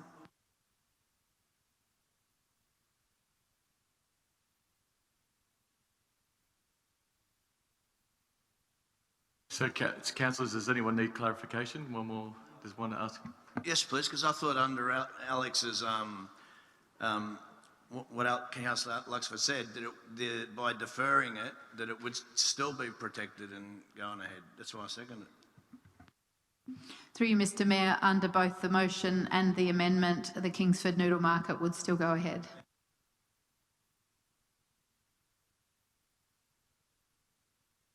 So first, councillors, we're voting on the amendment, so I'll put the amendment as everyone read through that? Call a division? Okay. All those in favour of the amendment, raise your right hand. Councillor Shuri, Councillor Hamilton, Councillor Shuri, Councillor Nielsen, Councillor Beach, Councillor Stavrinos, Councillor Parker, Councillor Singh, Councillor Andrews, Councillor Matson, Councillor Bowen, Councillor Roberts, Councillor De Rocha, and the Mayor. All those against?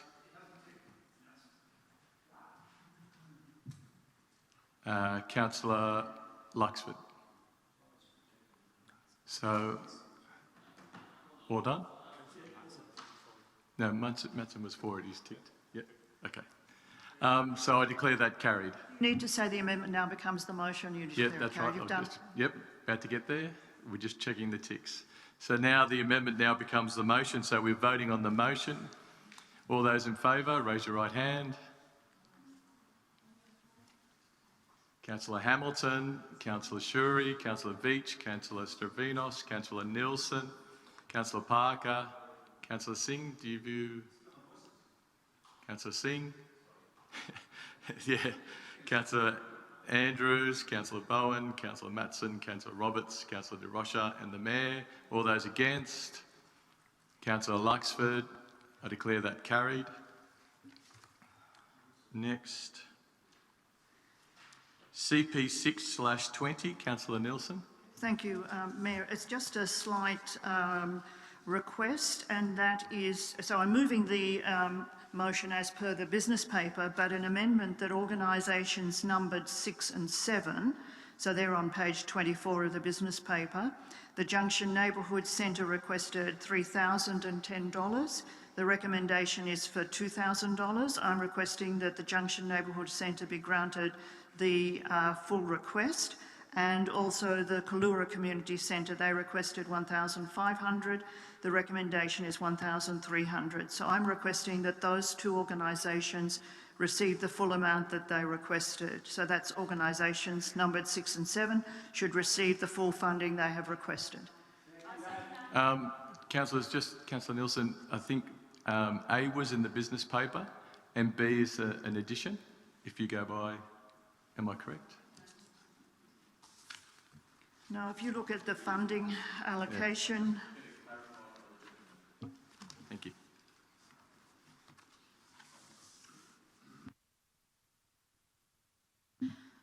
Through you, Mr Mayor, Councillor Nielsen and Councillor Matson, would you be prepared to accept dot point B, which has been a further recommendation of the staff following the issue of the business paper, just to allow those organisations that are affected by the pandemic to delay their activities?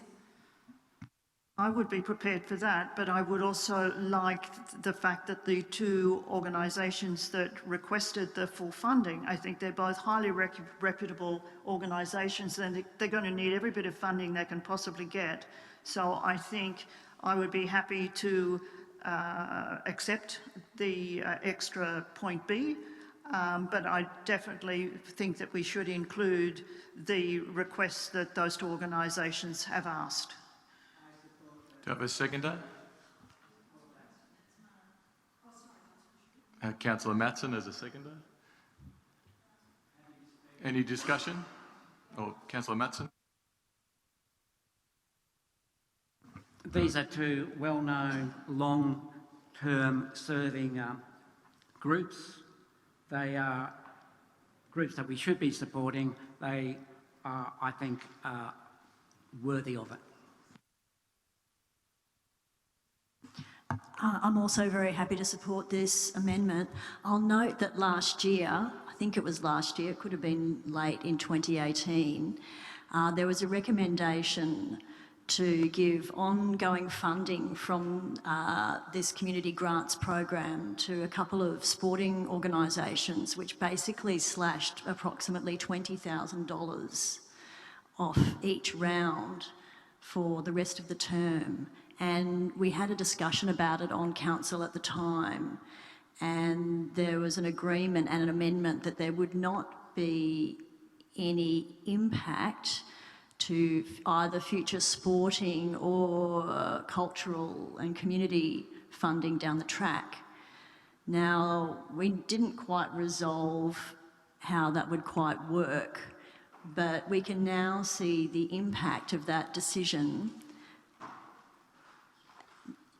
And I think we do need to again look at these, this funding program more closely, the types of organisations that are applying for the funding, whether they're appropriate, and the impacts of recurrent funding to organisations that potentially should be seeking funds from other revenue streams.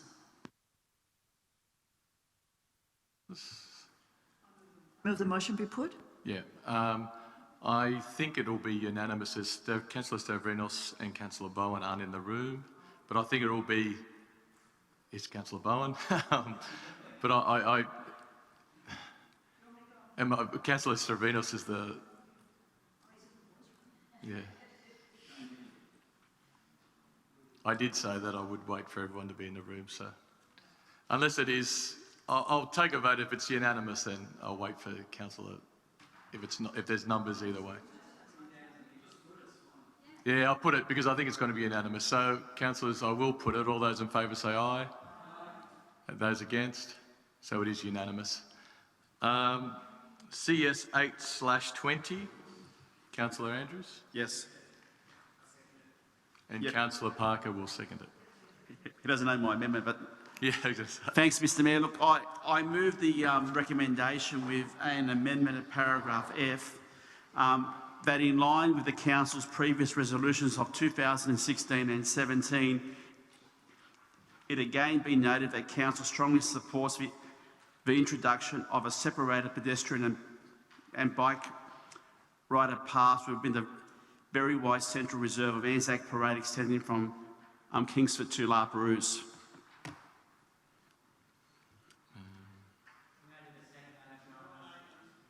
Yep, we've got a seconder. Mr Mayor, look, I support the recommendation, but I think it's important that we again note the importance of Anzac Parade and the safety of cyclists on Anzac Parade.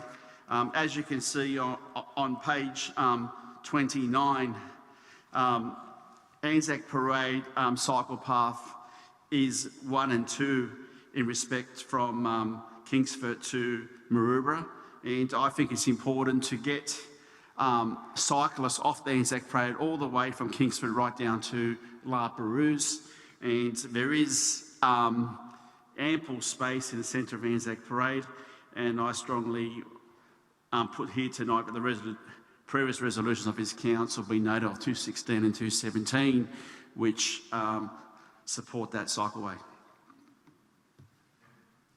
Clarified it on the, it's route number 1, is that correct? Just to... No, it's the whole Anzac Parade. I know, but it's actually got a number to it. 1, 2 and 6, I think it is.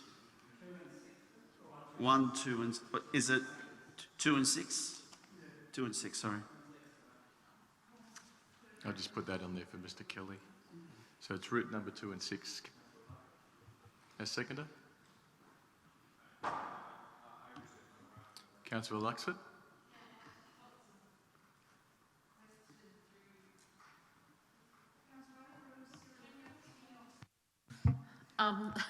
Through you, Mr Mayor, to the relevant officer, I just want to ask some questions here. So for the recommendation, there is actually no funding, is that correct?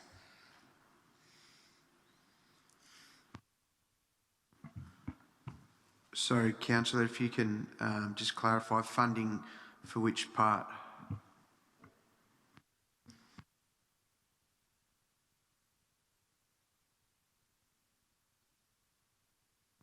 all the, what's been recommended here are the Kingsford to Centennial Park, the South Coogee to Kingsford, the Queen's Park, whatever, and it says there's no funding.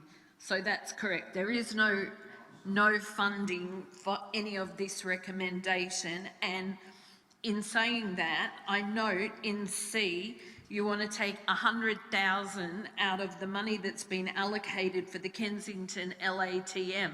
So I'm wondering what will happen to that 100,000 and how will we get it back? Sorry, thanks for that, Councillor Luxford. So item B in the recommendation is $700,000 from available Section 712 funds, and that's for a bike path on High Street. So there is funding available to be allocated. Correct in item C for the Kensington LATM fund. So the design of the cycleway would encompass many of the devices that we would find in a local area traffic management study. So it's in essence killing two birds with one stone and using that funding. But the study hasn't been done. So the $100,000 is for a design. So in order to do the design, we'd have to do an on-site investigation along that bike route, and as such recommend traffic devices that you'd find under an LATM project. Councillor Servino. Thank you, Mr Mayor. I've got a question that I'd like to put through the Director of City Services. In relation to Part C, where it says here that proposed road narrowings, new raised pedestrian facilities, a two-way separated cycle path and a significant landscaping element along Doncaster Avenue between Allison Road and Anzac Parade, Kensington. How many car spaces do we anticipate we're going to lose if we go ahead with this proposal? So we would come back to Council with a concept for that particular design, which would recommend or not recommend or identify parking loss, if any, similar to the route studies that have been done last year. Can I talk on the motion now? I guess the concern that I have, Mr Mayor, is the fact that this section of the road is very dangerous.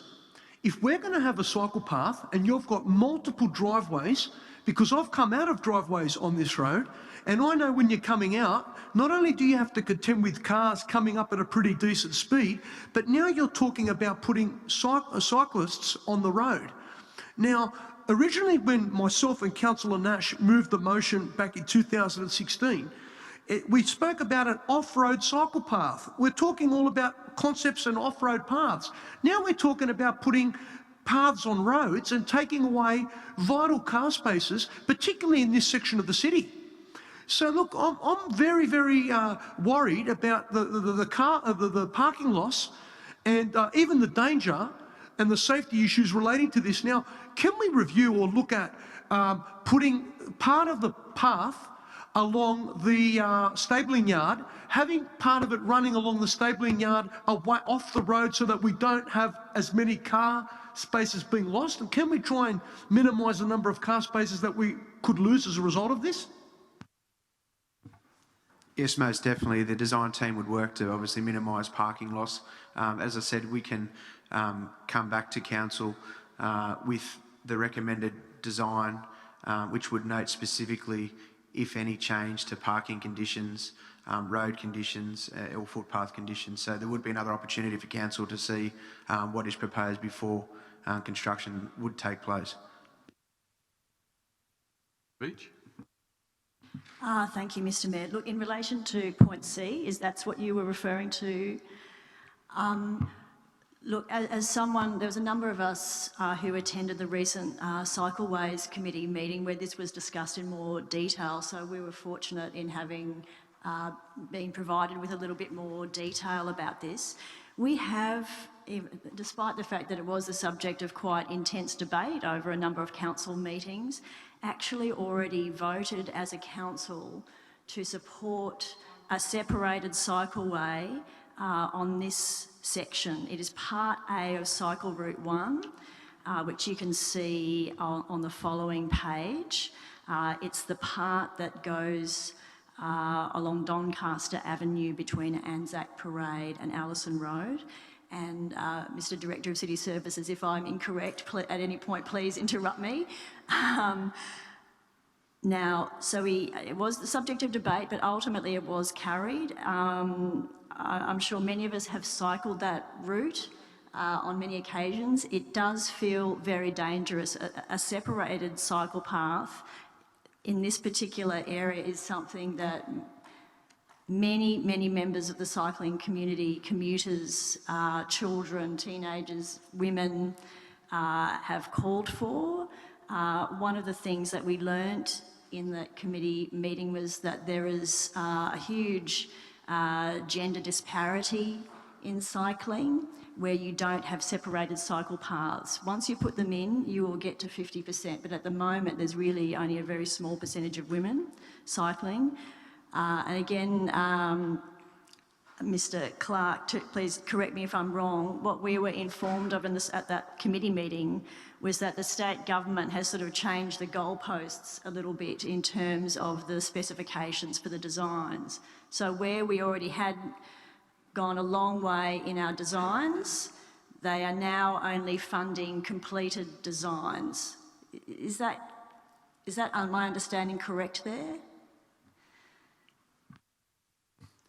Yes, that is correct. The state government, from what we believe, is ready to fund projects that are near completion. So we were unsuccessful in a lot of our grant submissions last year. So this is an opportunity to move to a detailed design which would give exact specifications on how many parks are lost, if any, impact on trees, impact on local residents. So we haven't been in a position to date to be able to solidify a design, and this would allow us to come back to council with something concrete and then be in a position to receive funding from state government. Thank you very much. So actually, the majority of the design, the basic concept, including a lot of the parking, has already been to council, and we just have to go that one step further to meet the new requirements of the funding application. Councillor Roberts. Thank you, Mr. Mayor. Can I just triple confirm the $700,000 in Part B, is that from Randwick City Council, or is that $700,000 of funding going to be applied for to be received from New South Wales Government? It's Section 712 funds, which I believe is the old Section 94 funding. So it's not through a grant application, but through funds available through that particular fund. So not from our general revenue? Correct. Councillor Dawson. Thank you. Sorry. Okay. Clarify it, it's actually from the University of New South Wales, the funding that they've had to put aside as their contribution, and because it's near them, it makes sense for it to be used there. Okay, that's fantastic to hear. Just a quick question regarding number D. It says the introduction of a shared path. Could you confirm, is that like, for example, on Piermont Bridge? I don't know if anyone's ever been on Piermont Bridge. That's a shared path where pedestrians and cyclists do the whole thing, and it's quite dangerous in my view. I'm very concerned by that, and I just want to confirm, is this shared path similar in design, or is it shared as in there's a pedestrian side and then a cycleway side? Through you, Mr. Mayor. So I'm not familiar with the Piermont Bridge design, unfortunately, but a shared path would mean the coexistence of bike and pedestrian, or cyclist and pedestrian. The benefit of that particular route is there's extremely large nature strips along Fitzgerald Avenue, which is quite an opportunity in comparison to some of the nature strips in the LGA. So we can get quite a wider shared path. Okay, with that, I'll just ask, I don't know if Councillor Andrews was following that, a small amendment to D and delete shared and have words to the effect that pedestrians and cyclists are not a danger to each other, so that they're separated from each other. Would that be acceptable to the mover? Section D, the introduction of a shared path. I've just got major concerns for safety for pedestrians because you have a lot of cyclists go quite fast in shared zones, and I've witnessed it many times where pedestrians have been hit or had very close calls, and I just shaking my head. So I don't know what other councillors' thoughts are on that, but I think a shared path between East Gardens all the way to Maroubra Beach would be quite frustrating for cyclists, and it'd be quite frustrating for pedestrians. So if the mover would consider it, I'm happy to, if anyone would like to second it, if the mover doesn't like it. Could I just ask a question to that, Councillor Roberts, if you don't mind, if I ask a question to that? If that was to happen, so obviously a shared path's what we have going around Heffron Park at the moment. If we were to do that, to separate them, that means we'd have a bike path, dedicated bike path on the road, and a dedicated footpath, obviously, so that would mean a huge additional cost. Yes, so it depends. I suppose a shared path is exactly what was mentioned. It's just a footpath that's essentially line marked, isolating cyclists and pedestrians. There's no thought process at the moment to put cyclists back on the road and pedestrians on the nature strip. But again, it's just the concept of a path at the moment. Council would have the opportunity to review the concept design when it comes back to council with a recommendation. Yeah, well, I wasn't suggesting putting the cyclists back on the road. But that's what you'd have to do if you separated it. Well, not necessarily at all. As it says there, there's lots of grass, and or you have the pedestrians on the other side of Fitzgerald. There's footpaths that pedestrians can use right now. So it's about providing safe off-road access for cyclists and safely. And that means pedestrians being safe from cyclists as well.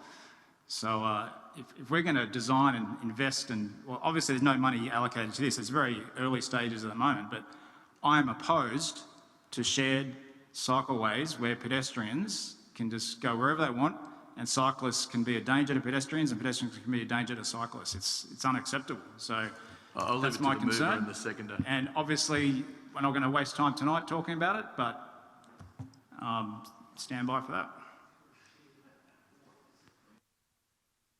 Sorry, Mr. Councillor Parker. Look, I've got a proposed solution to this.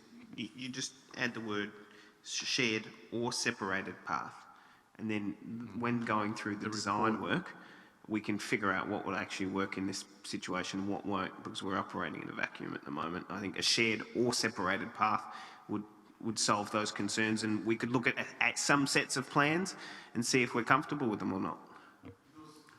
You willing to accept that? Councillor?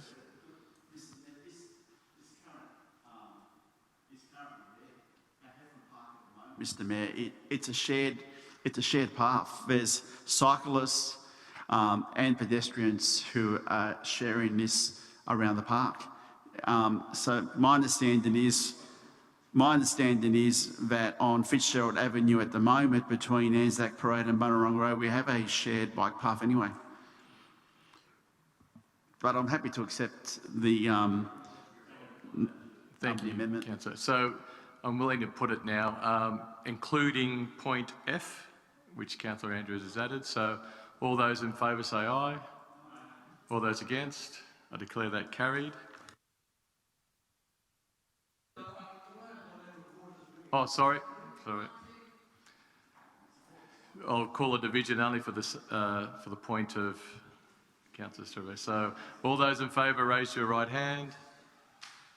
Councillor Hamilton, Councillor Shuri, Councillor Nielsen, Councillor Veach, Councillor Parker, Councillor Singh, Councillor Andrews, Councillor Bowen, Councillor Matson, Councillor Roberts, Councillor De Rocha and the Mayor. All those against?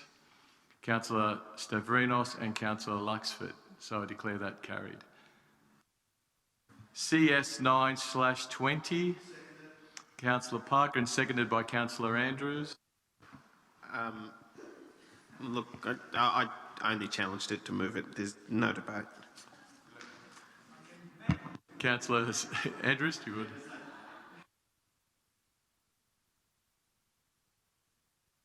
Councillors, I'll put it. All those in favour? All those against? Declare that carried.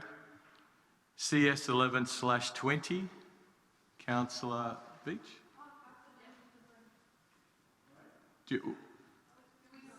We'll debate and I'll wait till you come back. Or do you want to hear the debate?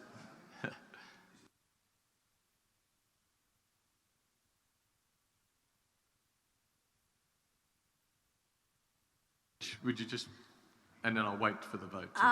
Look, I guess I just have some questions.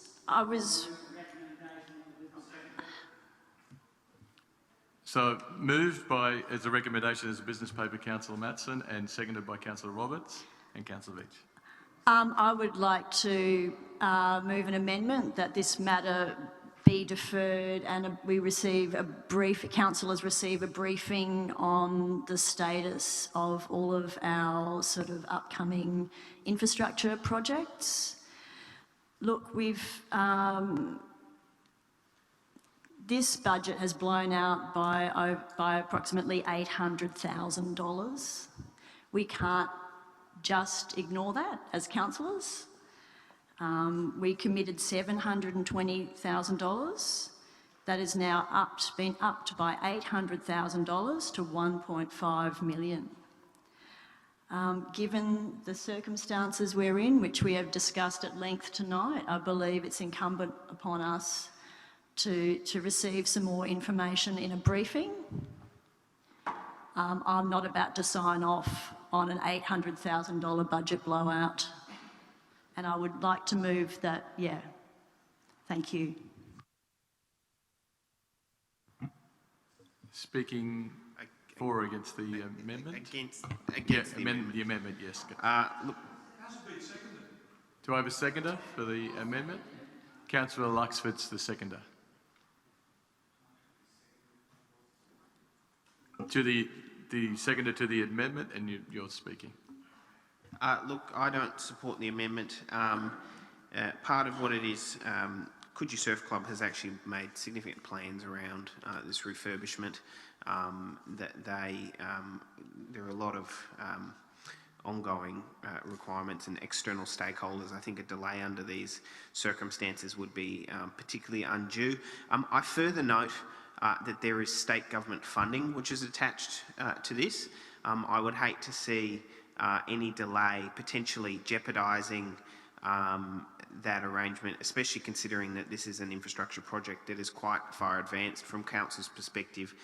We've given quite clear indications to both the state government and to the Surf Club that this is something which we have every intention of proceeding with, to put a break on it, especially at such a late in the game element for this particular project. I think would send a very bad message, but also even in an economic context, this is probably most, or if not, correct me if I'm wrong, very close to be shovel-ready projects which we have to go off the shelf. If we're serious about stimulating local employment and keeping jobs in the economy, then the council should be building the projects which we have and are ready to go. And I'd further note that I cannot think of a more needy and requiring group than surf clubs that do such a tremendous job as volunteers for our community. So no, look, I cannot under any circumstances support this amendment, because I think it would be sending the absolute wrong message, but also would be running in the opposite direction of which we've been trying to do all evening. Councillor Luxford, did you want to speak as seconder? Sorry. Councillor Stavrinos. Thank you, Mr Mayor.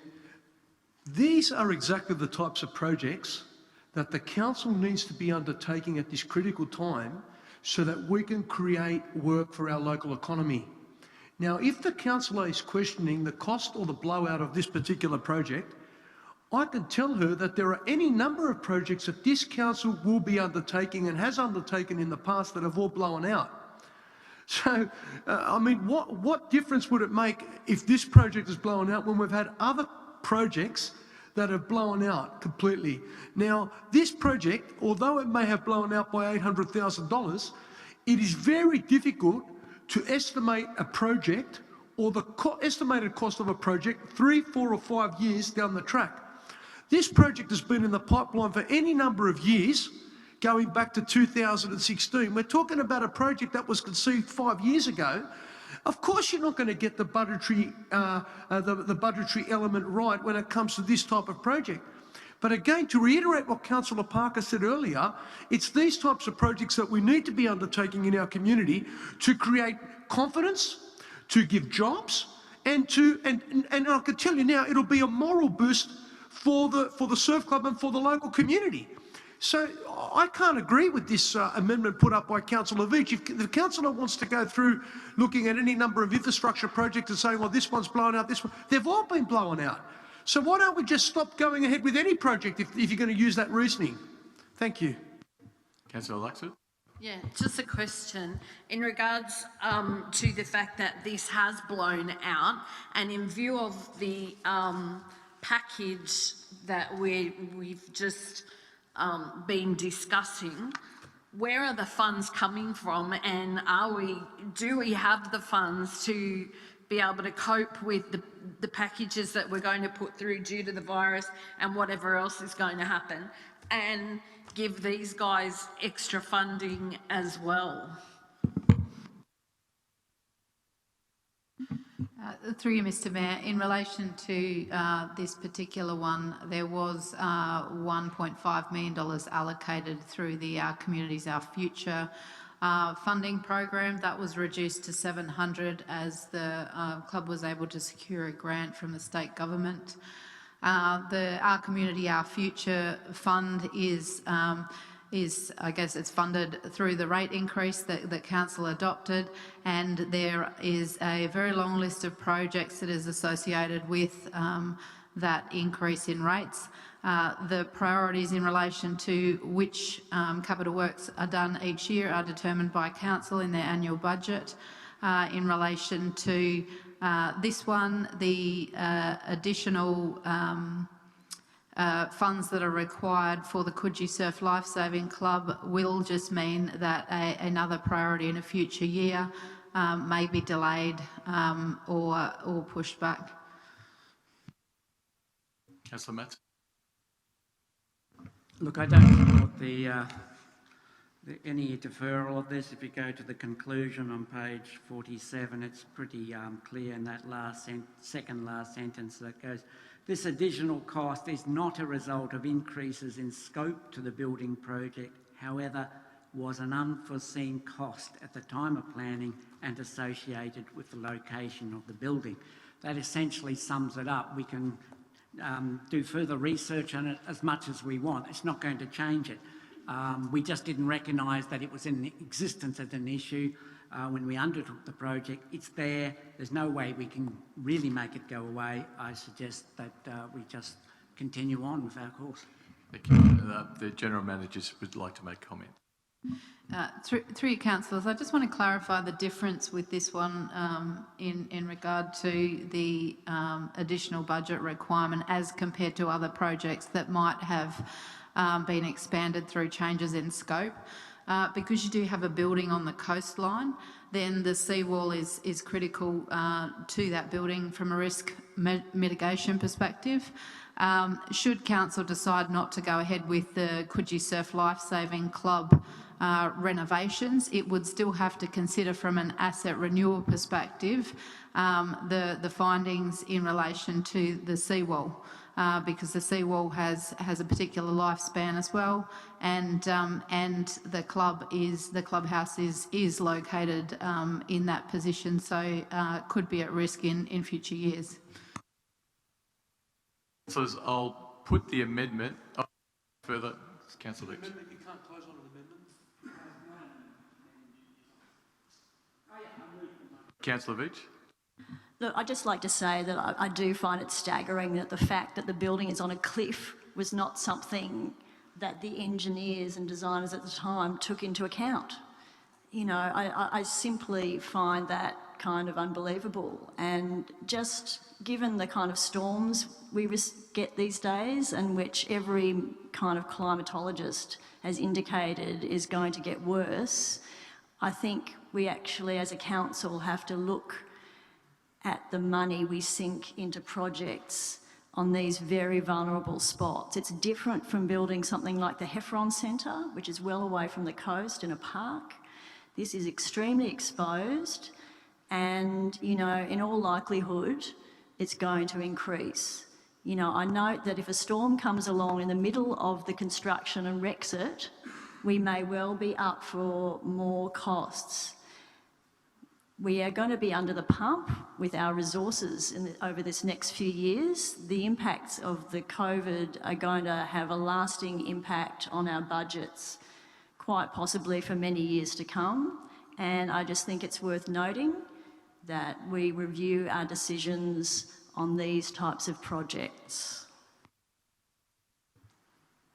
Any other councillors? So we're voting on the amendment. All those in favour of the amendment say aye. All those against? No. I declare that lost. So now we're voting on the motion. Just wait till... Voting on the motion, all those in favour say aye. Aye. All those against? I declare that carried. So CO 17/20. Oh, sorry, I've got to get Councillor Shuri, sorry.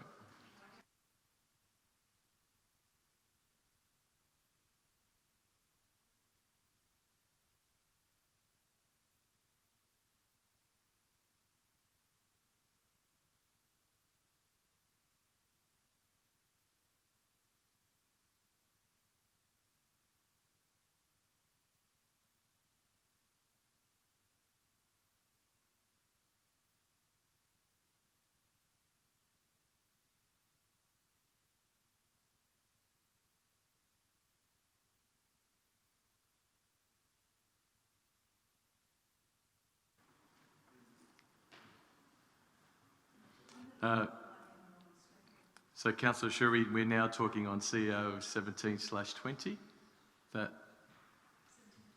you challenged, and Councillor Parker Thank you. challenged. I was wondering if we were talking about appointing councillors at this meeting, and if so, I would like to nominate. Second that. Is it Matson? So we're just noting the recommendation there. Any debate? Any discussion? I'll put it. Oh, sorry, Councillor Andrews. I think that the Mayor should be on this. You know, the Mayor of the Day should be on this committee. It's for Mayor not to be on it, I just don't think it's right. I'll refer that to the GM. You know, the Mayor has always been on here, and I don't think that it's right for the Mayor not to be on it. Through you, Mr. Mayor, the Mayor is and can be an observer in any council committee. It has been practice and recommendation at an industry level for many years that it be two councillors and that it not be the Mayor. That's certainly been the recommendation from the Office of Local Government.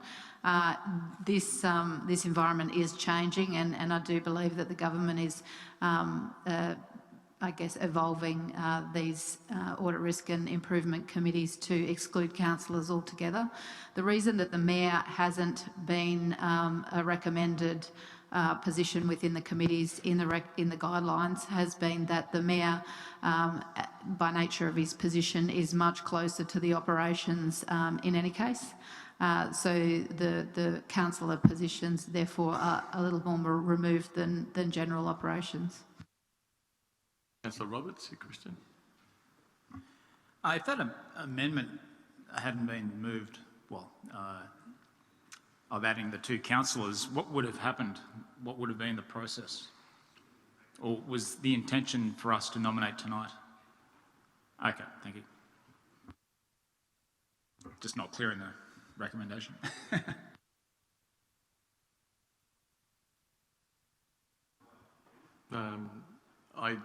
I'm reading quite clear in the recommendation that two councillors be appointed tonight. On rereading, I agree with you, that interpretation. Yes. But I defend my initial interpretation as well. That's legitimate as well, but yes.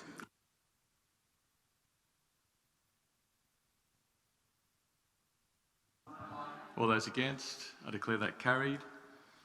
So now we just move on to motions of notice.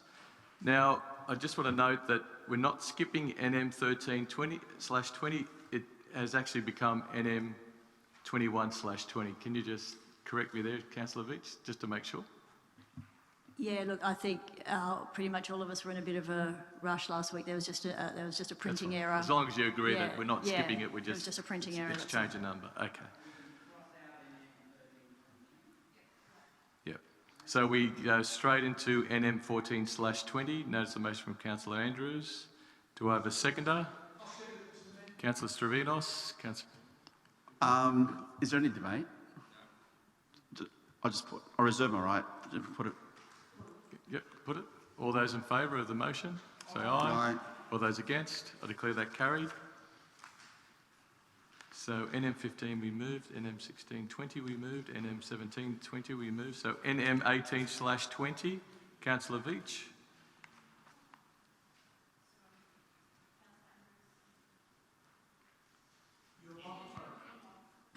Is there any debate on this one? Do I have a seconder first?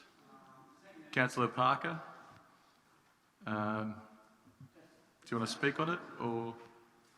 Apparently they are still accepting motions that there may be some slight chance that it will go ahead in some condensed form. Actually, I can confirm they are still accepting. I remember reading that. So if there's no further debate, I'll put it. All those in favour say aye. Aye. All those against? Declare that carried. NM 19/20, Councillor Stravinos. Seconded by Councillor... Seconded by Councillor De Rocha. Look, thank you, Mr Mayor. Mr Kelly was going to actually come to the meeting tonight, but he didn't want to take time off work. He works down at the Providors at Port Botany, and he said to me, look, Harry, I really can't take the time off work. So I didn't want him to cause any issue, and thank God we've agreed now that we didn't want to have any speakers. Look, Mr Kelly trains at Des Renford Leisure Centre, and I've got to know him over the last few months, and he told me that he's looking to train, or he trains a number of young boys from down at La Perouse, and he's been training them at the PCYC, and some of them have actually started now getting into amateur boxing. They're now having fights, and what he would like to do is expand on what he's currently doing now. The PCYC, they don't give him allocated times. It's very difficult for him to take the boxers in whenever he needs so that he can train them for their fights. He's looking to take on younger kids in the area as well. He wants to get them off the street, and he's looking to get them into the gym so that he can start getting them trained, and healthy and fit. And he told me that he's not charging any of these kids any money at all. He does it because he genuinely loves training the kids and keeping fit himself and getting them off the street. And what he's asking for is if council could look to find a designated spot in the South Ward, in one of our council-owned or operated buildings, so that he can have a permanent location there to be able to train these young kids. And he would like council to be able to donate a boxing ring so that we can help him with this initiative. Now, I believe it has merit. I really do. And I wish he was here tonight to elaborate on it, because I don't feel that I can do him any justice by talking on the matter. But I could see where this could lead. This could lead to the area having good young fighters coming out of the Randwick LGA, going on to state and even world title fights, and being a former world boxer himself, world ranked boxer, and actually going for the title of the WBO and losing to one of the best fighters in the world. And he was ripped off, if you ask me. I could see that this man has the initiative to want to push forward and do something good for the community. And I'd ask you to support my motion tonight. Thank you. Councillor De Rocha, second. This man is great, and what he does, whether people like boxing or not, is great. Controlled aggression is better than uncontrolled aggression. A lot of people out there, a lot of kids, their passion is, you know, to be able to discipline fight and be in a ring and not be regarded as mugs, but regarded and respected for the talent that they have. I think that in the South Ward, having such a problematic area with a lot of kids as well that are sort of a little bit off the rails, to have an inspiration like Mr. Kelly leading them away, not just there, but even young kids at South Coogee that I know that are in, you know, lots of troubles. I think that they would gravitate to that because Police Boys Club, you know, heading to sort of towards Kingsford, they do find it hard to get any time there. And I commend you, Harry, for putting this together. I think it's a great thing and I hope councillors do support it. Thank you. Councillor Shrew? I'd just like to move an amendment that it's not-for-profit gym of the youth of the LGA. I think yeah, there are lots of disadvantaged youth in lots of wards. Yeah, great, thank you. The other point I would make is that maybe council could approach La Perouse School as a possible venue, because they have a large hall there that they don't use all the time, and it might be possible that the boxing ring could be set up there. You put that on as a Part C, do you think? Is it just a recommendation or a suggestion? Yeah. Any further discussion? I'll just wait till that goes up.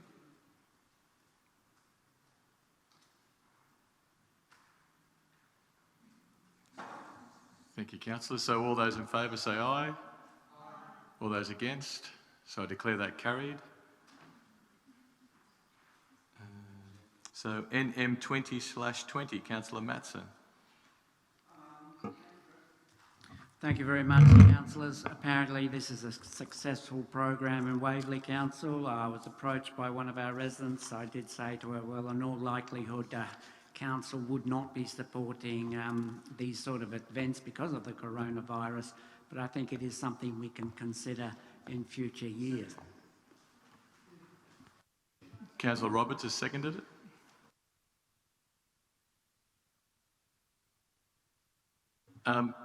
Councillor Matson, do you mind if I add to this? Because I have been talking to Councillor Marcellos, and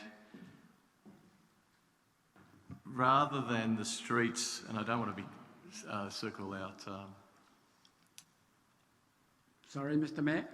I think this is, to us would be to investigate appropriate streets, as they did in the Waverley Council. They investigated first, which virtually means that the streets around Clovelly, Coogee, the more dense areas, Randwick, would probably be more appropriate, but... Greater knowledge of this issue. Be specific, but what I'm saying is just in there that the council investigates, because it obviously won't happen for a while now with the coronavirus, so we investigate appropriate streets, and it'll probably come back to council in about 6 months' time, so by then things should be better. I'm happy to accept that because my motion actually calls for a report back, so... Thank you. Just the addition of appropriate streets. As long as you're fine with that, that's cool. So, all those in favour say aye. Aye. All those against, I declare that carried. NM 21/20, Councillor Veitch. And might I add, councillors, I hope you all had time to look at the presentation by Claire Bennington. The slides, it's quite appropriate and quite well set out. And unfortunately, I assumed she was going to show it tonight and we don't have public. So if you have had the chance to have a look at it, it's very, very informative. Thank you. Thank you, Mr. Mayor, and thank you, councillors. Look, I'll note that this motion has really gone through very extensive research and consultation with other councillors, with staff, including the General Manager and Friends of Malabar Headland. It has taken quite a lot of work to get to this point. Again, I know everyone was probably very busy this afternoon. It's a shame that you weren't able to see the slides today, but Friends of Malabar Headland are extremely concerned about the extent of a proposed hazard reduction burn by National Parks and Wildlife. Now, I haven't been able to confirm it, but I had been informed that National Parks and Wildlife, generally speaking, will not do a hazard reduction burn which is less than 10 hectares. I haven't been able to get strict confirmation on this either way. So in this instance, to do a minimum of 10 hectares would mean over 50% of this western portion of the headland. It's the upper part of the headland where the new section of the coastal walkway is. So after this extensive consultation, you know, we would be investigating ways where we may be able to do smaller burns that would have less impact and still be getting rid of the, you know, I guess, dead or dried out parts that needed rejuvenation, and so that would still have that safety impact, but it would not have the detrimental impact on the flora, on the fauna. So I would encourage you to support this. It is quite a prudent move all around. Something I saw, and which I haven't had a chance to pass around just by fluke, but in the recent terrible bushfires, including in Queensland, I came across an article from an arts organisation that referred to a terrible fire in the Queensland National Park that had a lot of sort of sacred Aboriginal artworks and these sort of rock formations.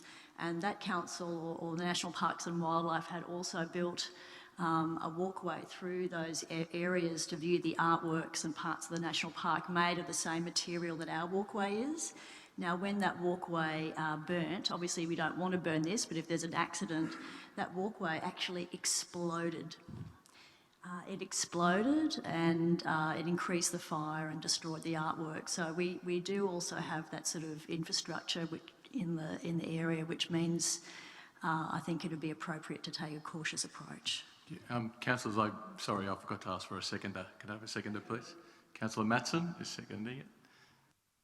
Mr. Avrinos. Thank you, Mr. Mayor. Mr. Mayor, I won't be supporting this motion tonight. And the reason I won't be supporting it is because I don't believe that it's the job of council to be interfering in processes that concern backburning and hazard reduction. Hazard reduction and backburning is something that's been occurring in our country for thousands of years. Our First Nations people undertook hazard reduction burns, and they used to do it as part of regeneration and regrowth. Now, during the catastrophic bushfires that we had this year, many areas that were scheduled for hazard reduction and backburning were not conducted because of bureaucracy, because of councils and because of government interfering in processes and not allowing other departments to get on with their job of doing their proper land clearing.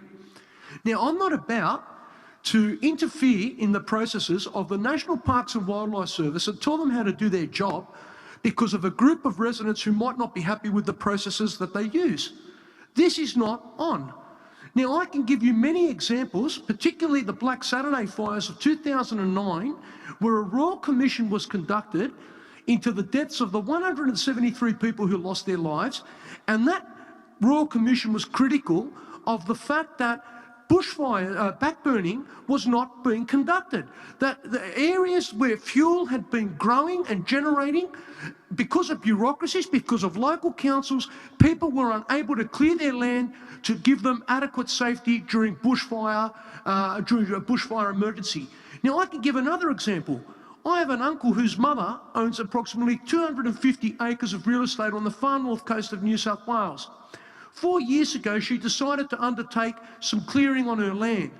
A neighbour next door decided to ring up the local council and got in contact with the Department of Primary Industries, and they fined this lady $22,000 for clearing her land.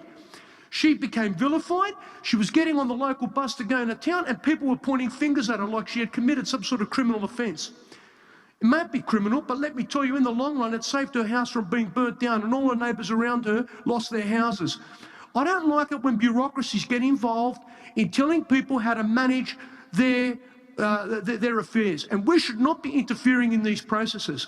Let the National Parks and Wildlife do their job, and let's get on with doing roads, rates and rubbish. Councillor Matson, startled Sorry, me. look, Sorry. That was a stunning speech, but a completely irrelevant speech. Look, we're talking about Eastern Suburbs Banksia Scrub. It's protected under federal legislation, Commonwealth legislation. We have an obligation to protect it. This isn't a site of 250 square hectares down the south. This is a relatively small site. The point Councillor Veitch is making is that a one-size-fits-all approach will not work. The figure of 10, a limit of 10 hectares or 10 acres or whatever that the National Parks and Wildlife Service have to work with will pretty much destroy a significant part of the Eastern Suburbs Banksia Scrub. I looked at the display that was going to be shown to us. I grasped the intent. The Friends of Malabar Headland don't want a one-size-fits-all. They want a nuanced approach, a subtle approach, and one that is indeed in line with the historical burning reduction hazards undertaken by the Indigenous community. That display actually recommended that. The final point that I make in reference to controlled burns, hazard reductions, look, the fire chiefs during the recent crisis made the point that the available months in which safe hazard reduction can be done is decreasing. That's the reality of it, Councillor. Climate change is decreasing the months that are available to do hazard reduction. I can see you're not interested in listening, but it will never get through to you, but that's the way you want to put it. This was made quite clearly to the Prime Minister by the experienced fire... Councillor Matson, in the interest of...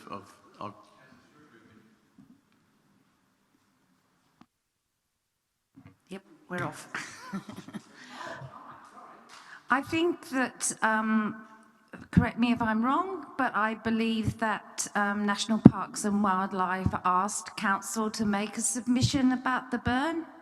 And so I think that Councillor Stavrinos might be wrong when he says that it is no business of Council when Council actually have been asked to put a submission in on this burn.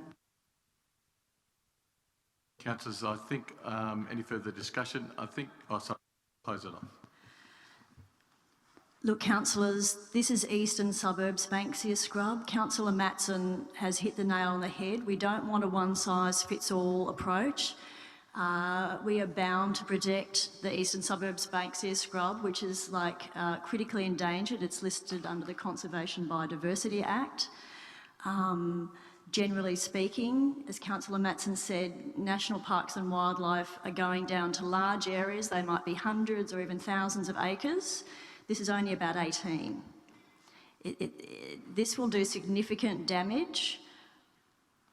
I note also, a couple of years ago, we did agree to request more funding for the National Parks and Wildlife Service when it was slashed by the government.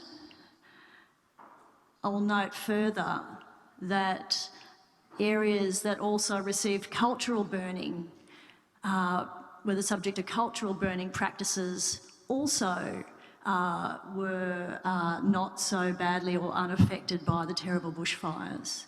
So this is an appropriate way. We're not asking for the burn not to take place. We are asking for scientifically based, culturally appropriately based activity that will really be of benefit on all levels. Really urge the councillors here tonight to support this motion. Okay, we have Councillor Roberts back in the room. So, councillors, I'll put it. All those in favour say aye. Aye. All those against? No. I'll call a division. All those in favour, raise your right hand. Councillor Shuri, Councillor Nielsen, Councillor Veitch, Councillor Luxford, Councillor Parker, Councillor Bowen, Councillor Matson, Councillor De Rocha, and the Mayor. All those against? Councillor Hamilton, Councillor Stravinos, Councillor Singh, Councillor Andrews, and Councillor Roberts. I declare that carried. NM 22/20. Notice a motion from Councillor Veitch. Thank you, Mr Mayor. Sorry, Councillor Veitch. Do I have a seconder? By Councillor Matson. Look, councillors, this is just something that came up. We had a local group. It's actually a professional body who provides professional diving services across largely New South Wales and mostly in Sydney. So they're employed by councils and all sorts of organisations to just conduct those checks on nets and different things like that. They're in the water all the time, and this commercial operation who has extensive care for the marine environment set up a not-for-profit research arm called the Abyss Project. They're in waterways all over Sydney, including in Botany Bay and around La Perouse and Bear Island, where you would probably see them diving there.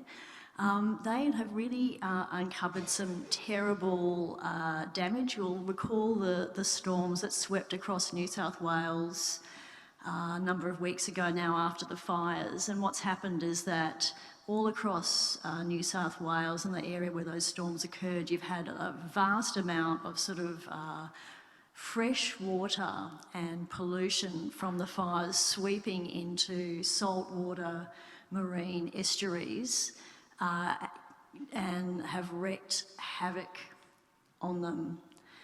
This was on the news. It was reported on Channel 10, and I also made the effort to contact a professor at UNSW to perhaps confirm what had happened, and they are also have teams going in different estuaries around New South Wales doing surveys. So this is not committing any council funds. It's simply asking for the government to basically, commit some funding to see what's happening to these marine ecosystems. I've spoken to the General Manager. I understand how busy staff are, so I will leave it to staff to prioritise their activities when they can get to this. But I hope you can support it. Councillor Matson, seconder. Much. Look, I was having a casual conversation at a coffee shop about a month ago. A researcher engaged in researching the ecosystem of the bay stopped at our table and told us in great length of the very, very strange impact that's happened to the underwater ecology. Apparently, if you go diving down there, you can see a layer of dead material that seems to have resulted from a very negative impact. I'm not sure how it's happened. I don't know how it's happened, but we should be on, as custodians of that section of the bay, I think we should be doing something. Any further discussion? I'll put it. All those in favour say aye. All those against? I declare that carried. We decided NM 23/20, Councillor Veitch. Thank you, Mr Mayor. Look, I gather that I had the amendment. So if we could pop the amendment up, because I don't have it in my book, the amendment that I changed it to. Yeah. So I think the main issue was in the last section, in point E. And I would be happy to change that to local and international students. So if you could just add after 4, local and international students. Look, councillors, I'm sure we've all been contacted by members of the community affected by all the recent panic buying and not being able to get things and having all sorts of different issues and problems. Seconded by Councillor Matson. In response to one of those, I found myself doing a small errand for one of our residents who's a student and lives on one of those dilapidated but lovely old houses on the northern end of Anzac Parade up near Peters of Kensington. And you probably wouldn't give them a second glance, but there's lots of students living in those houses. This particular student, who I've met before, happens to be the disability officer on the Student Representative Council. Now, when I went to drop these items off to her, and I kept a couple of metres, she wasn't actually advocating to me at the time for either the Australian students or the disabled students. She made a point of advocating for the international students, because from her experience at university and on the SRC, it's some of those students who are really in trouble at the moment I know when I've travelled in China and many other countries, and I'm sure everyone here's had the same experience, there's something very touching about receiving hospitality and care when you're in another country. It's something that's one of the best parts of travelling, and I was very touched by this student who herself is really living on a very, very low income, has a disability, and she is there advocating for these international students who are here very far from home.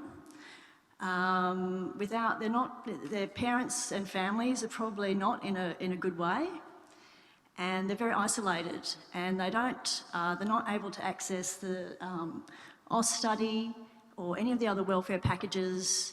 Many of them are sort of eking out an existence on a casual job in a local restaurant, which they've now lost, and they've got no other means of support. So I'd really encourage councillors to support the other points in this motion, but to not sort of turn your backs. These students are members of our community. They do support our local businesses. In fact, they're probably the main patrons. And I'd really urge you to sort of open up your hearts, and we're simply writing a letter. So I hope you can support the motion. Councillor Matson, a seconder. I commend the councillor in bringing this forward. It's unfortunate the text of it was lost from the business paper, as I understand. Yeah, okay. Change that. Okay, look, I understand. Thank you. Hand up.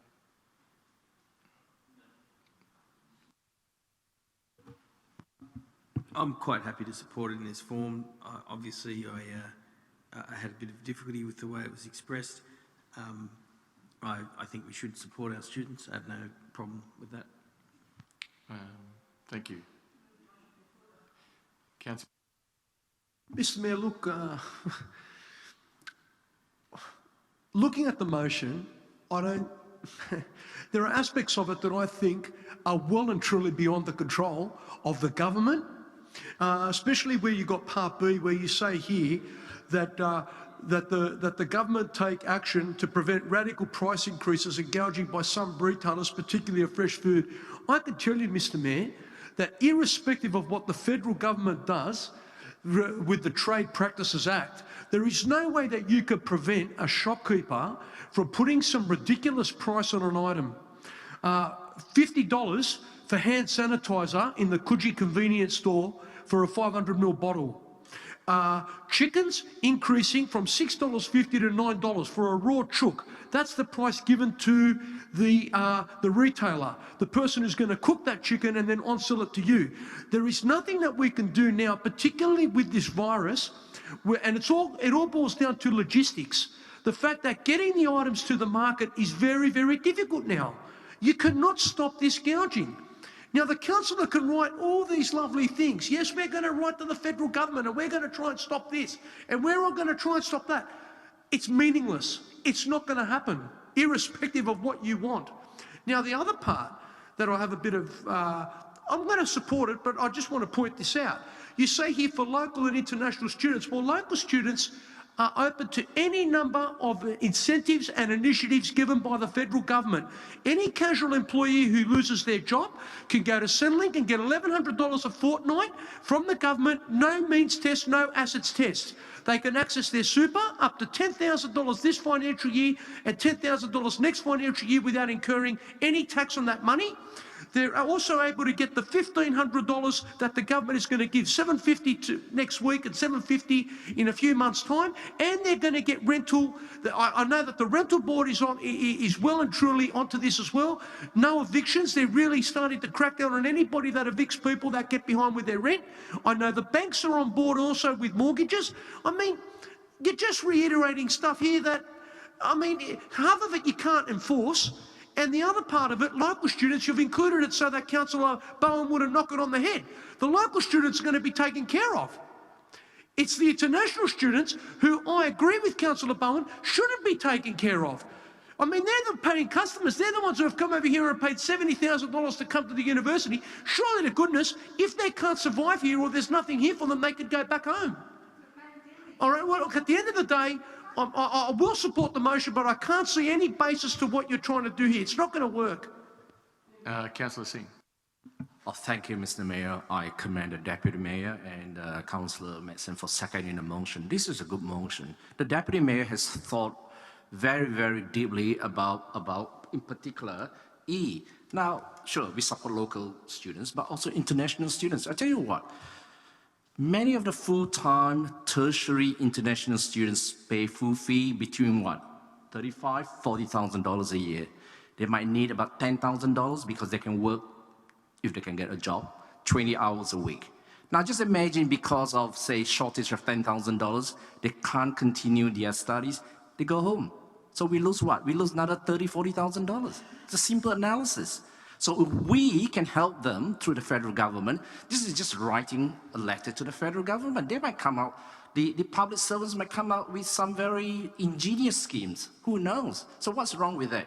Don't forget that international students here, they spend money on lodging, on food, anything you can think of, just like any other local students. And there's nothing wrong. You help them by helping, in turn, you're helping yourself. We're helping us. Because the money is going to be circulating in the local economy. It's not going to be sent back home because they don't have enough money to send back home. We got international students from, not just from China, India, Nepal, and South America. Our tertiary education market is one of the biggest in the world now. It's a very successful export services that we have provided. Councillors, well I think, thank you, Councillor Singh. Thank you. So, Councillors, do you mind if I put it, Councillor Beach? So, Councillors, all those in favour say aye. Those against? I declare that carried. Councillors, can I bring forward the rescission motion? Can I have someone move that we have a procedural motion to bring forward the rescission motion before the closed session? Councillor Parker, do I have a seconder? Councillor Roberts?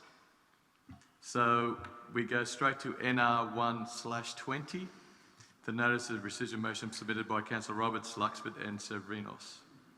Mr. Mayor, if it's okay, I move that we defer the matter until the next meeting, in line with your email this afternoon about non-core matters.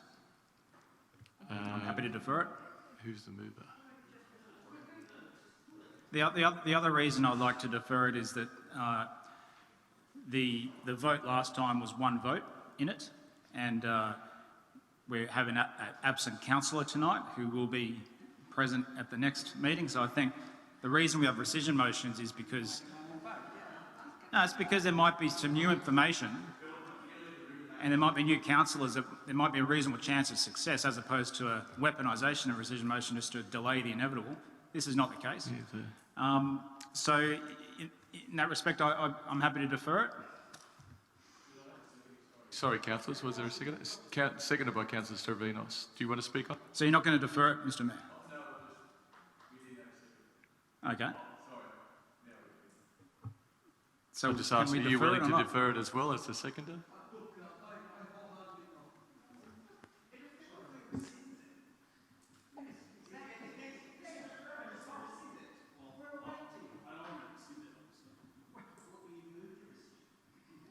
We moved the rescission, yeah, but circumstances have since changed that time. And we did receive an email from you, Mr. Mayor, saying today that any business that we could be deferred, that we defer it. Now, if you're happy, if you want to debate it, Councillor Roberts, I'm happy to debate it tonight.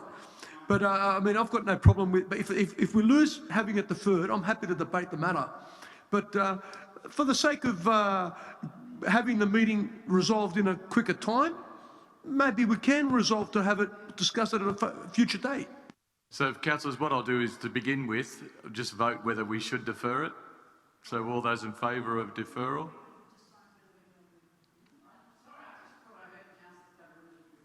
There's an actual motion. The motion is to be the matter be deferred. So, we're voting on the motion. So, all those in favour of deferring the motion?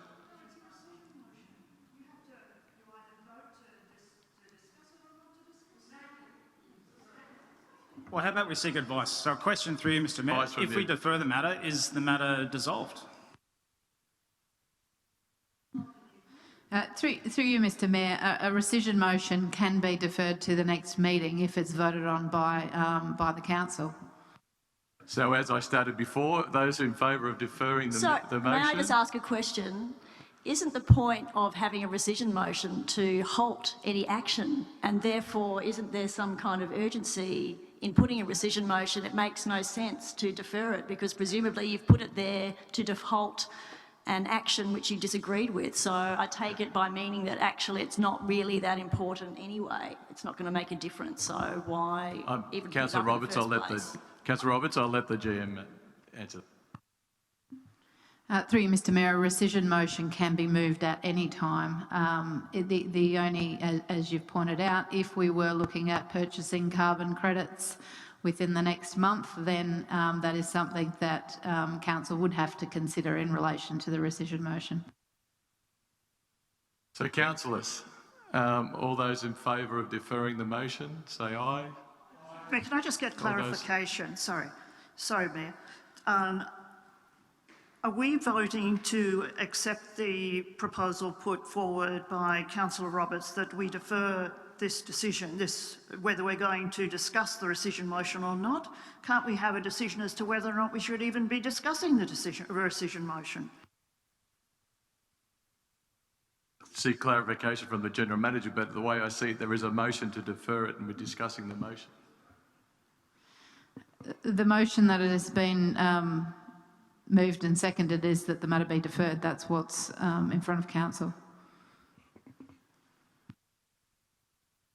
May I just make one more point? Look, there are different times when councillors put up a motion and seek it to be deferred. That may be because we've sought further suddenly realised that we needed further information, or we've received something, excuse me. However, this is simply because he doesn't have the numbers.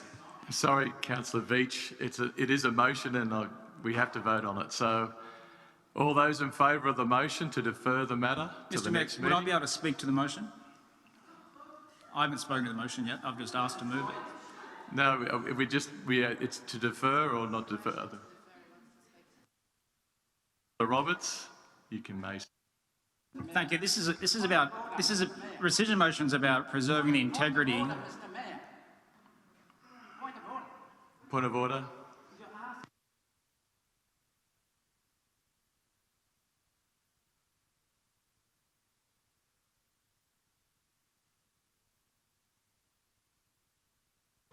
Can you speak on the motion, Councillor Roberts? Thank you, Mr Mayor. Rescission motion is about preserving the integrity of resolutions of council. We have a situation tonight where one of the councillors is not present. Point of order. Point of order. Councillors, it's been decided by the... So in that spirit, I would like to have your support to defer this matter so we can resolve this and preserve the integrity of our decisions as per the vote of every councillor on council. And I move that we have a show of hands. Okay. So the show of hands for those in favour of the motion which is to defer, please raise your right arm. Councillor Hamilton, Councillor Stravinos, Councillor Luxford, Councillor Singh, Councillor Andrews, Councillor Bowen, Councillor Roberts. All those against the motion being deferred. Councillor Shuri, Councillor Nielsen, Councillor Veitch, Councillor Parker, Councillor Matson, Councillor De Rocha and the Mayor. Are you counting?